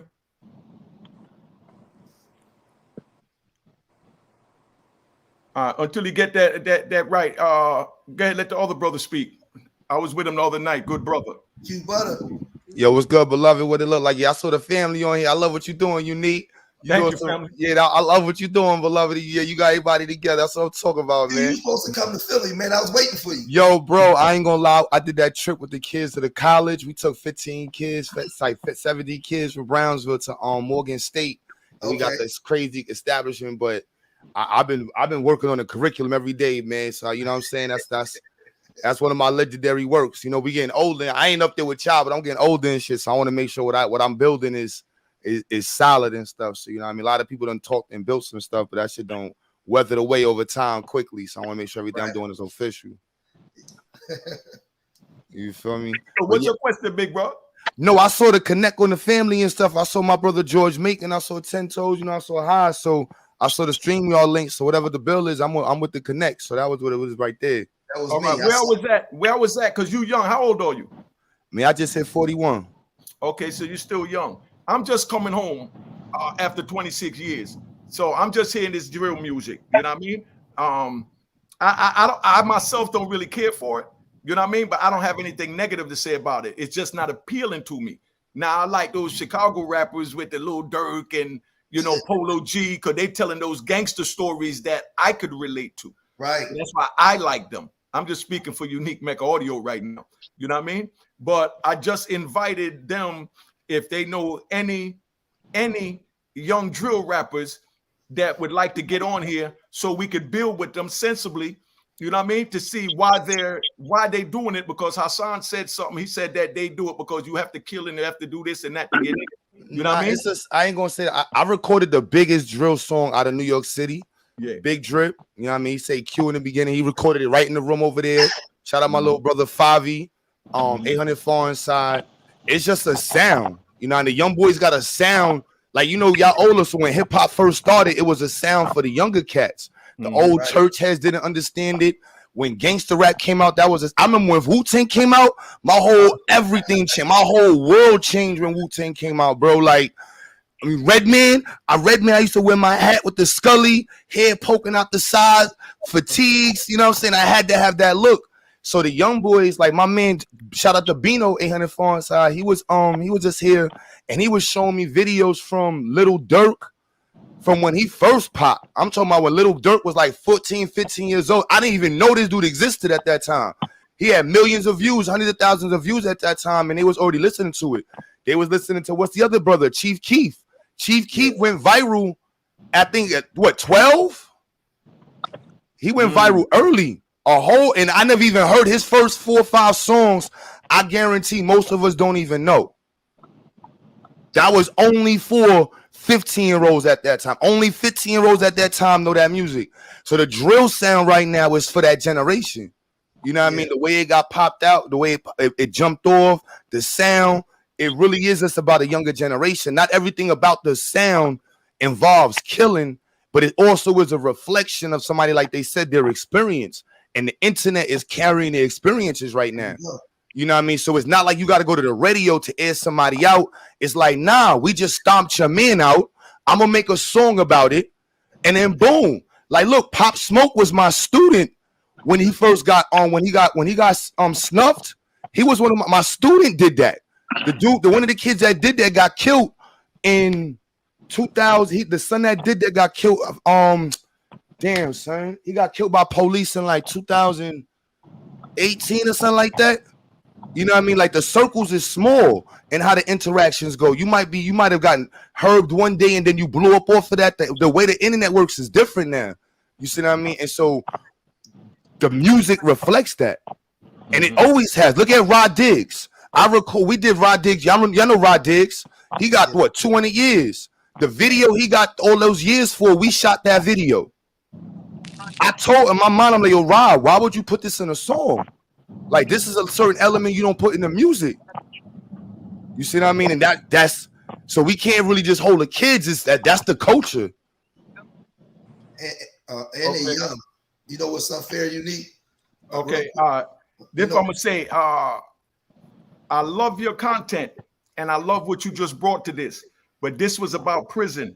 Stay on the joint. After we come off, I'm gonna set something up with the drill rappers, and I definitely want you on there. I'll be honored to have you on there. You understand what I'm saying? Hell yeah. You know, so I'm just letting you know, I'm gonna start doing this as far as to keep the peace amongst the men. You know, my brother T Mack getting ready to start his own platform. What's the name of your platform gonna be, T Mack? Welcome to the Hood with Mr. Hood, Poon Dog, and Norma Bates. Yeah, I did an interview with him the other day to pop it off. You know what I mean? And we all working together to blow each other up.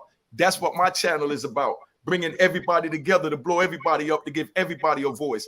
You know what I mean? I don't care who got differences. We're going to move together and we're going to do this the old school way.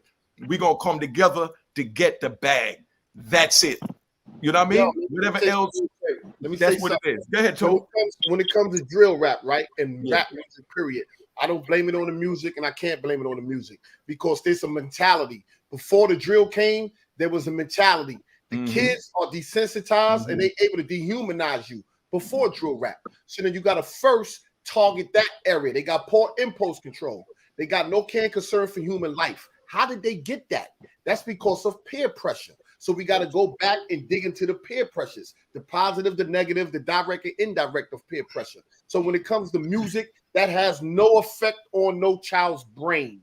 That child is under that peer pressure in his neighborhood, directly or indirectly, negative or positively, and he's going to follow that way. All of us, we all suffer peer pressure. Jesus Christ, all the way to the president. It don't matter who it is. It's what path you choose. And when these kids become desensitized, that's now you able to dehumanize people. So I don't see you as a human being no more. I see you as an op. I see you as a piece of flesh, somebody I got to get rid of. So it's before the rap, it's before the music. Because after the music, what they got? After they do it, they're not going right up streaming it. It's a feeling that they're going to get. What's that feeling? Why do you feel that way? And that's why when I was away, they always asked me, why did you have the gun? I always blamed it on my environment. I blamed it the way I was raised, this and that. And they'll bust me in the head of parole board. I never fully understood my criminal thinking behavior and why I did the things I did. Until one day I went there and they said, why you had the gun? I said, because I wanted to kill somebody. And that's the cold side. And people don't want to identify that part of themselves. They want you to see the good in them. That's when they came to me with it, I said, I wanted to kill somebody. Yeah, why you want to kill somebody? I said, because I was a coward and I had poor impulse control and I didn't care about human life. So when I went to the club, I wish a nigga would. That was my attitude. Somebody step on my toe, I'm going to pop your head off. If somebody do something with that gun, it gave me power. And now the parole board said, you know what?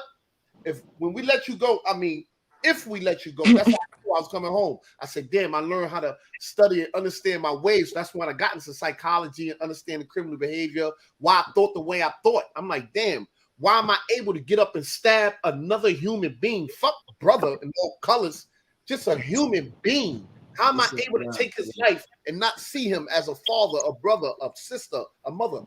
It's because I'm dehumanizing. I'm desensitized and not dehumanize people. And plus, we as criminals, we are extremists in whatever we do. We go to the extreme. When me and Haas beef, he's more extreme than me. I'm gonna kill you, suck my dick, you do all kind of crazy stuff, right? He's an extremist with poor impulse control. I'm an extremist, but I control my impulse. All of us have these different qualities that we have, and these kids are under the same thing, and it ain't got nothing to do with music. That's my thing. Hey, you, on the chat joint, Jay Skills from Chicago said Hassan is half right. Now this is somebody from Chicago saying that he's half right. Yeah, I believe that he was half right too. I don't disagree with that because we was in our cities, we already killing. We just putting it on wax. And right. the thing, the part that's unfair to the youth is, right?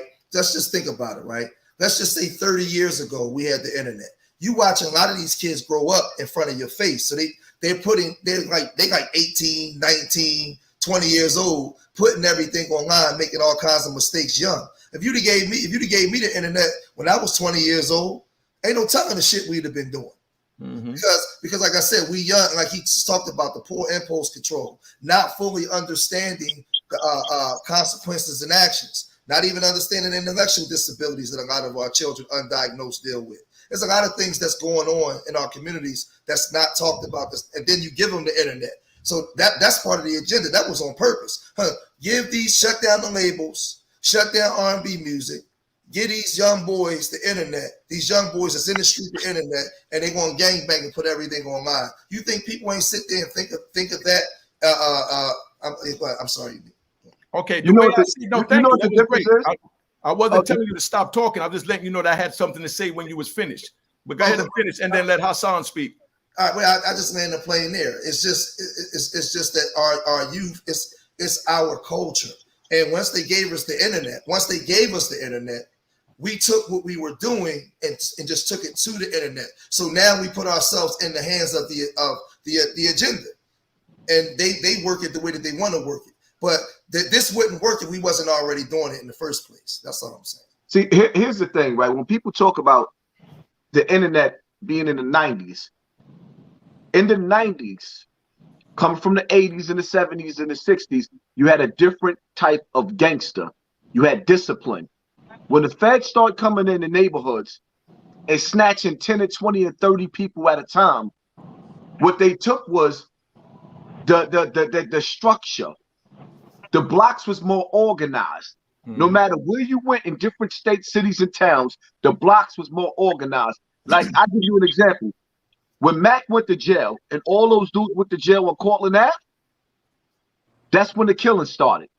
There wasn't bodies like that just dropping on Cortland Ave because the older dudes had the younger dudes in line. So now you got to understand, drill music is coming at a time where the discipline in the streets and the morals and principles that we was raised up under, they don't exist no more. The reason why the killing is not as much as it used to be in the 90s in New York right now, because people still got more common sense and know that they're under the camera. If you take those cameras off of those blocks, the killing is going to go all the way back up. You have some people realize, if I kill this nigga on this camera, I'm going to jail for the next 25 years. That's why a lot of people avoid certain things going on in New York. But in Chicago, and now on the internet, which died down, you know why it died down? If K-Flock and D-Thing wouldn't have went to jail, and some of those indictments that happened in Brooklyn, these young boys wouldn't have went to jail, the drill scene would be even more deadlier. But because the feds came out here and cleaned up all of the murderers, it slowed the murders down on the drill scene a little bit. I could sit up there and make a documentary on all of the deaths that came from drill music, and I can sit up there and make a documentary that's a blueprint of who killed who behind which song was put out. Then I can sit up there and put up a documentary showing you how much money these little niggas, you got dudes that's 16, 17, 18 years old, flashing. You ever watch the Instagram where the little niggas take $100,000 and stretch it all the way to their neck? Yeah. That money is blood money because the streaming companies is paying these little niggas to kill. All right, pause. Hold up. Let me say something now. Now, let me say something from my unique point of view. All right. Now, just like you said, you could make a documentary with how many murders was committed from drill music, right, Haas? Huh? Right.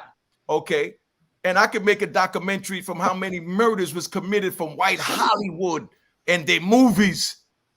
You understand? And from their rock and roll. Remember, they had Cop Killer and all that Ice-T did. Right? That was his name. You understand what I'm saying? So, I mean, it goes both ways. But I want to say this about the internet. I've been gone 26 years. So I'm an old dinosaur. I don't know nothing about this. So, you know what I mean? My whole view on everything is different. And I agree with what you say, Hassan, for the record. You can do that. The same way we can make a documentary on how many, drug dealers that was created from Scarface. Because I was one of them. I watched Scarface as a kid. You understand? I'm saying I wanted to be like him. You know what I mean? So let's get that right. So I'm just letting you know it's a two-edged sword. But now to me, Unique Mecca Audio's opinion, no one else's opinion. You know what I mean?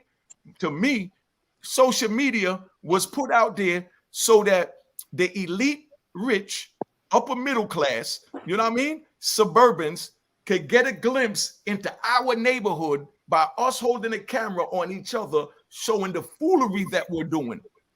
So they don't have to come to 116th Street to see a dope fiend laying on the street. You can go look at a video on YouTube and never leave your house, walking around with your Versace slippers and an expensive robe. You understand what I'm saying? And you're seeing, I saw a video pop up the other day where they showed somewhere in Philly, like the roughest place in Philly where they had young white girls that was on heroin, that was homeless, the same way they got it in California. You know what I mean? That's what, to me, the internet was put there for, to showcase how the poor people is living, how the other half is living without having to ever go anywhere near us. And they sit back and they watch us going at each other on YouTube. They watch us fighting in the mall. You know what I mean? All that stuff that go viral. You know what I mean? In their Bentleys laughing. You understand what I'm saying? And never have to drive down 8th Avenue. Never have to drive that, down Constitution Avenue. Never have to drive down Avenue D, D in, you know what I mean? Or the Southwest in DC, but they could see videos about it. To me, that's what that was put there for. Go ahead, Haas. So let me ask you a question, right? Why is it that in this let's say the last 4 years, we have more dead rappers in the history of the rap game ever? Ever. We have more dead rappers. Matter of fact, within the last 2 years, we could go take the last 2 years, 3 years of hip hop. There's more dead rappers within these last 3 years than in the last 40 years of hip hop. How do you explain that? I can attest to that. Bro, it's I'm gonna say the end of 2010.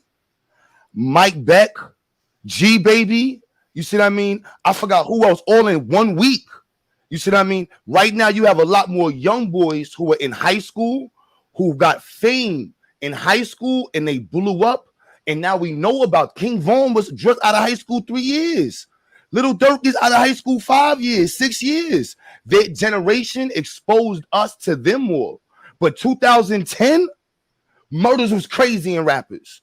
There was still crack going around. You see what I mean? Dudes were still hustling on blocks. The scamming boys wasn't popping yet. Dudes were still fighting over blocks. Blood and Crips was still warring. Like, it was crazy from 2010 before. I ain't gonna lie. I'm in Brownsville. This is MOP block. We could do a cookout right the fuck now, in flip-flops, playing drill music, getting woo walking right now when time is boiling. This shit candy fucking sweet in New York. Like it should be happening, but it's so fucking localized, bro. They just had a session. Every rapper, the little kid that walked in, had about $3,000 worth of shit on to $5,000.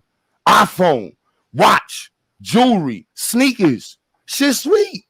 And they rapping about doing shit that they more than likely, no offense, ain't never gonna do. Q Butter. Like I said, I want to tap out because I'm an old man. I got to get some rest. Right? Are you hold up, homie? You say you in Brooklyn right now? Yeah, I'm right now in Thomas Boyle in St. Mark's. Mm-hmm. All right. Oh. Where I come from where B Love live at. The rapper B Love. I come from Cortland. That shit not happening in calling. Niggas, the rapper niggas is not coming over there to do this and do that.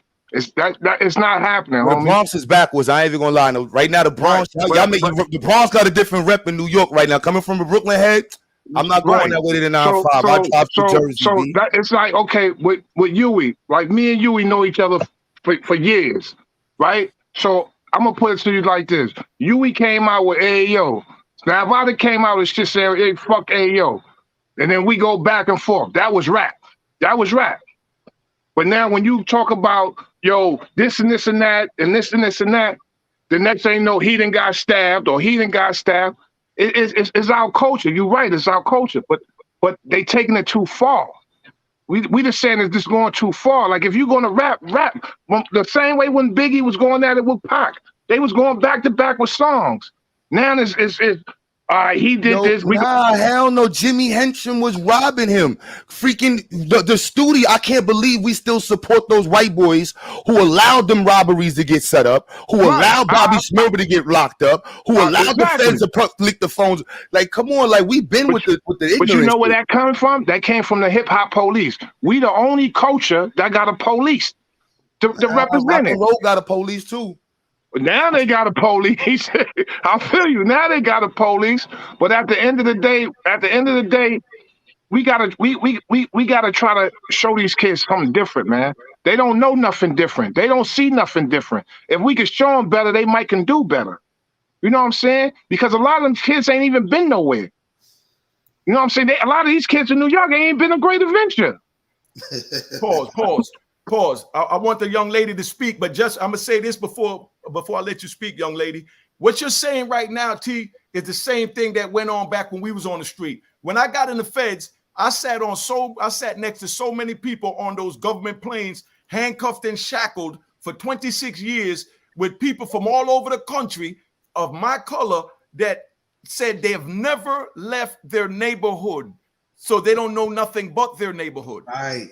You understand? But that's what this show is for. That's what this platform is for, to show the people that we could come together to agree to disagree. We could come together to have differences and still be respectful to each other, because we have a right to speak how we feel, and it don't mean the next person have to agree with it. When I was ignorant, if I said that Biggie got more money than Tupac, and the dude said Tupac got more money, I'm going in his mouth and we fighting.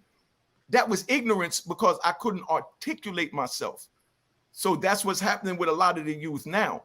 You know what I mean? So what I'm doing here at Unique Mecca Audio, while I brought all you power hitters that I thank you for coming up here, you know, is to show them that we could come together and give y'all positive content. And I don't care that I only got 600, you know, watching. You understand what I'm saying? I'm comfortable with 100 watching, because if one is getting the message to see us come together as one, Unique one.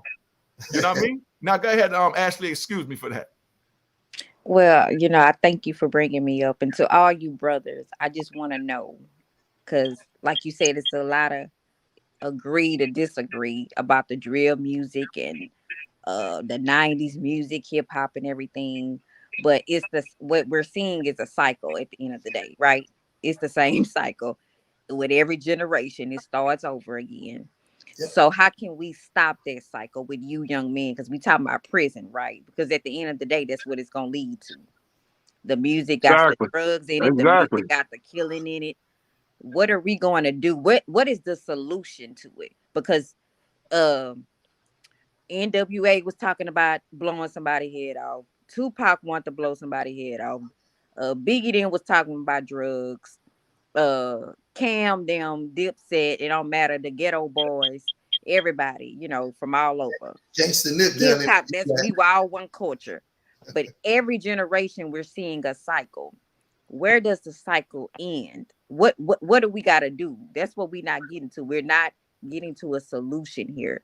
So you young brothers or older men, my brothers, what can we do to like stop this cycle? Like what do we have to, like, how do we come to a problem to end the problem here? Because I work in prisons and I go talk to young boys, and you know, I tell them, hey, you can be an entrepreneur, you can do this, you can do that, but you know, they like listening to their music and they believe in their music and that's who they look up to. So where like what advice do y'all have for them at the end of the day? Well, first you gotta speak the language that the children understand. So I was in that same mentality, just without that drill music. But I was the same. It's the same mentality. Murder is murder. Robbery is robbery. Drugs is drugs. It's still the same mentality. Nothing changed. You just add music to it. So I believe that when you talk to a child, you can't talk down on them.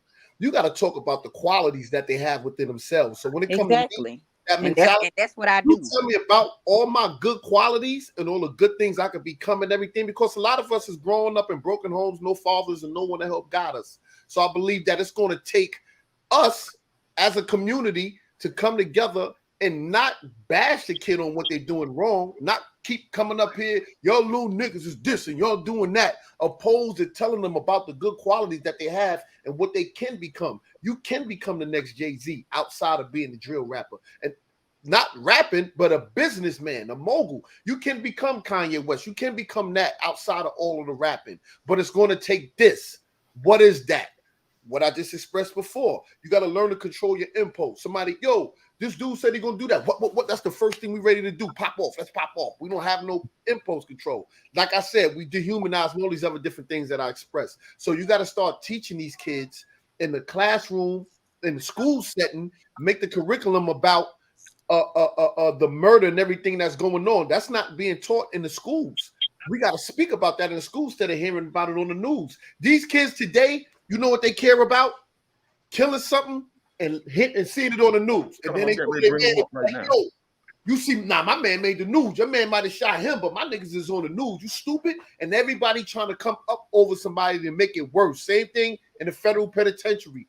The fucking white guys, they made their murders gruesome when it came to the Aryan Nation and all that. Everybody had to up somebody to show how serious and dangerous they was. So with these kids today, they got to prove how serious and dangerous they was, what gang they in, which one is tougher, what neighborhood. But it's going to take somebody to come and stop being scared. All the old timers is scared today. They scared of these little dudes because you can hear it in them. Oh, these little niggas today, they crazy today. The kids hear that. When I was younger, the old timers be like, hey, yo, you crazy, shorty. In my mind, I'm like, yeah, you pussy though. You scared. You said, hold on, Toes. I'm gonna show you crazy. Hold on. I got a brother that I watch his channel myself. Like I said, I watch everybody's channel. You know what I mean? Because I'm new to it and I just love the content. 050 China Brim is on. I'm gonna bring him up because I want to hear his opinion on this, and everybody's opinion count. So bring 05 up. I love his content and I want to hear what he got to say. Alhamdulillahi Rabbil Alameen.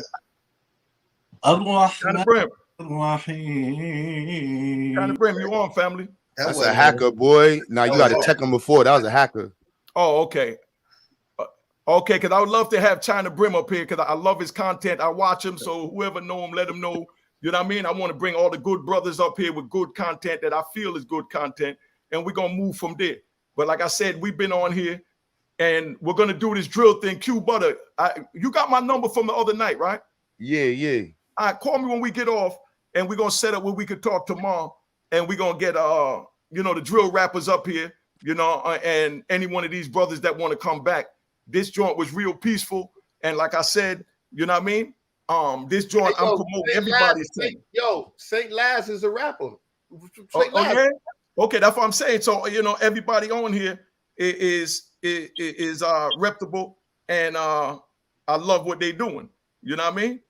So I'm just letting it be known that we here, and can I throw something in, OG? I ain't gonna lie. So I think there's a culture of sucker and ignorance that we adults have allowed the children to be a part of. Yep. So the school system does not have any interest in children. So when a black parent brings a child to the school system, boom, you're teaching your child that you don't give a fuck about them because they're not learning nothing about their history, nothing about their culture. They're not seeing a reflection in themselves. They're not systematically being taught how to be loved in a system that they're going to spend about half of their life in. Up front. You see what I'm saying? Then we got to take accountability for a lot of these predator ass fake OGs walking around the hoods. There's a lot of predator ass niggas with a 10-year-old Benz or a 10-year-old Beamer They got about $1,000 in their pocket. They got smoke. They got access to little cheap guns. They can put some money in the pocket, and they got a couch for little motherfuckers to sleep on and do whatever they want. There's a lot of these old heads walking around. A lot of them walking around. And they're the gatekeepers to the other brothers who want to talk to them. Because while we talking knowledge to them, they going back and chilling with them in they chat. They getting money for weed. They telling they let you bring their little thotties over. They like, yo, hey, hold a hammer. You like, you know, versus tell a little motherfucker like, your boy, just don't go over there. Why don't you just go live with your uncle where you don't got beef? They like, nah, here, hold a strap. You know what I mean? Here's some money. You know, like immediate ignorance. So I definitely will take the time and call them out because this is like, I see it every day. A lot of old head fake gatekeepers. Well, let me say this. Okay, hold on. Let's hear Stephen Butler. You got your mic fixed, family? Oh, okay. Nope. Yeah, I can hear you. Say something. I can't hear you. I hear you. We hear you. I hear you. You hear him? Can't I don't hear hear. him. No. You read his lips? Who can hear him? I thought I heard him. That was crazy. Yo, we can't hear you, big brother, and I'm about to tap out. My old butt been up here too long, man. Hey, let me say I just want to give a shout out to all the brothers behind the wall. You know, Fort Dix. You know what I'm saying? Shout out to my peoples. Mr. Hood coming soon. Podcast. You know, I want to shout out to Hassan and 10 Toes, you know, sitting on this platform. Unique. Number Love, the Queen, my brothers, you know, stay tuned, yo. We be back. I'm out, yo. Y'all be good. I'm gonna say this real quick. Shout out to Hassan and 10 Toes for actually coming on here and being. We got a civil conversation amongst our brothers.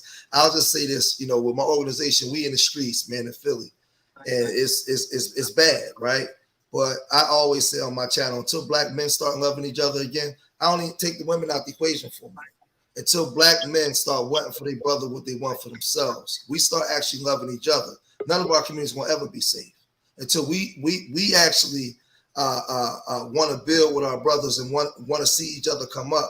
That's when our daughters, our wives, everybody else going to be protected. Until we start loving each other, all this is for nothing. Black men got to love each other. The biggest threat to kill me is my brother. So until we eradicate that, nothing's going to change.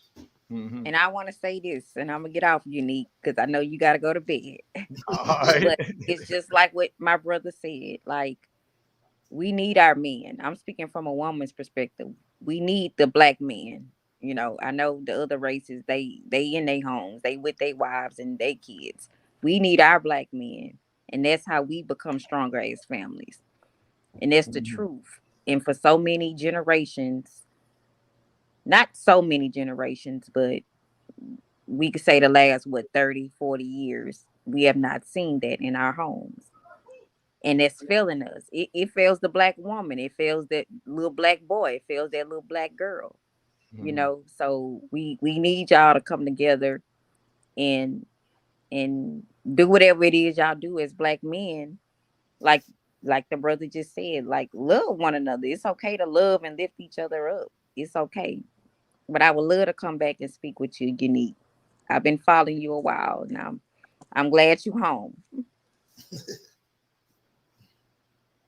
Okay, all right. But see, I'm gonna give an answer to that before I tap out. What they did is they took all the old elephants. They took all the old elephants out. You know what I mean? You know, me, 10 Toes, you know, Hassan and all his brothers, that Laz, all of us. They took us out the community and they left, you know, the babies with no guidance. No, you know what I mean? I got to stop you right there. They didn't take us out. We took ourselves out. We took ourselves out. Thank you. See, that's what I'm talking about. Check me when I'm wrong, man. Where they set you up, though. No, we ain't gonna do it. That's mollifying. 10 Toes said it right. My choices. I knew for me slinging all that coke, I was gonna go to jail. So 10 Toes is right. You know what I mean? I made the choices. I always told people. So when the parole board asked me one time, "Oh, so you had a gun to protect yourself? You sold drugs to get money? Oh, so your mother had a gun and she sold drugs? No. Oh, your brother, that's a doctor. He sold drugs? No. Oh, so let's hear what your next excuse is. They don't even want to hear nothing else. So you can't minimize nothing that you do. You was in the streets, you did what you did, accept it. Responsibility. That's it. Okay, now before I tap out, you know what I mean? I got somebody been sitting in the basement that been watching this, and he said he got a lot from this. So I'm gonna bring him up and we're gonna be respectful. You know what I mean? Because like I said, this to give everybody a voice to let them know that this is how family get down. You know what I mean? All right, family. So what did you get from this? What's up? Oh, it was good. It was good talk. It was good conversation. It was a good build. You know what I'm saying? Salute to everybody on the panel. St. Laz was good. What's up, What up? Good. Haas, Unique. 10 Toes Down was salute to you. Ashley, how you doing, Queen? Yeah, this is a good talk. You know, I think the youth need to hear more of this, you know, so they could, you know, fly straight, you know. A lot of the youth got to fly straight, you know, because right now it's getting ugly out here. So definitely a good bill. Because like that's one of the young brothers. He's 26. You know what I mean? He wasn't even born when I got locked up. You know what I mean? He older than 26. How old are you, Bullets? 27. 27. All right, and I did 26. So he was 6 months old when I went in. You older than, you know what I mean? He was 6 months old when I went in. We got kids older than him, Unique. You know what I mean? So it's a pleasure. It's a pleasure to be able to, you know, have you listen so you can see how, you know, OGs move. You know what I mean? Because like I said, you know, I didn't like the Arab down the store, the Chinese man selling the Chinese food in my neighborhood, but I still bought the chicken because it was banging and I love the rice with sauce and duck sauce. You know what I mean? So you ain't got to like them to deal with them. You know what I mean? But at the end of the day, you got to respect them and know that everybody have a point of view. Now, if everybody want to plug their channel, you know what I mean? Plug somebody else's channel. That's what we're here for. I'm about to tap out. I'm old, been on here 3.5 hours. You know what I mean? I'm not young like Hassan no more that I could do 4 hours, you know? So I'll plug and I'll jump off. Yeah, you guys can catch me the George Making Experience channel. You know, we talk about death to the real nigga. We don't support real nigga culture. It's not about killing a real nigga.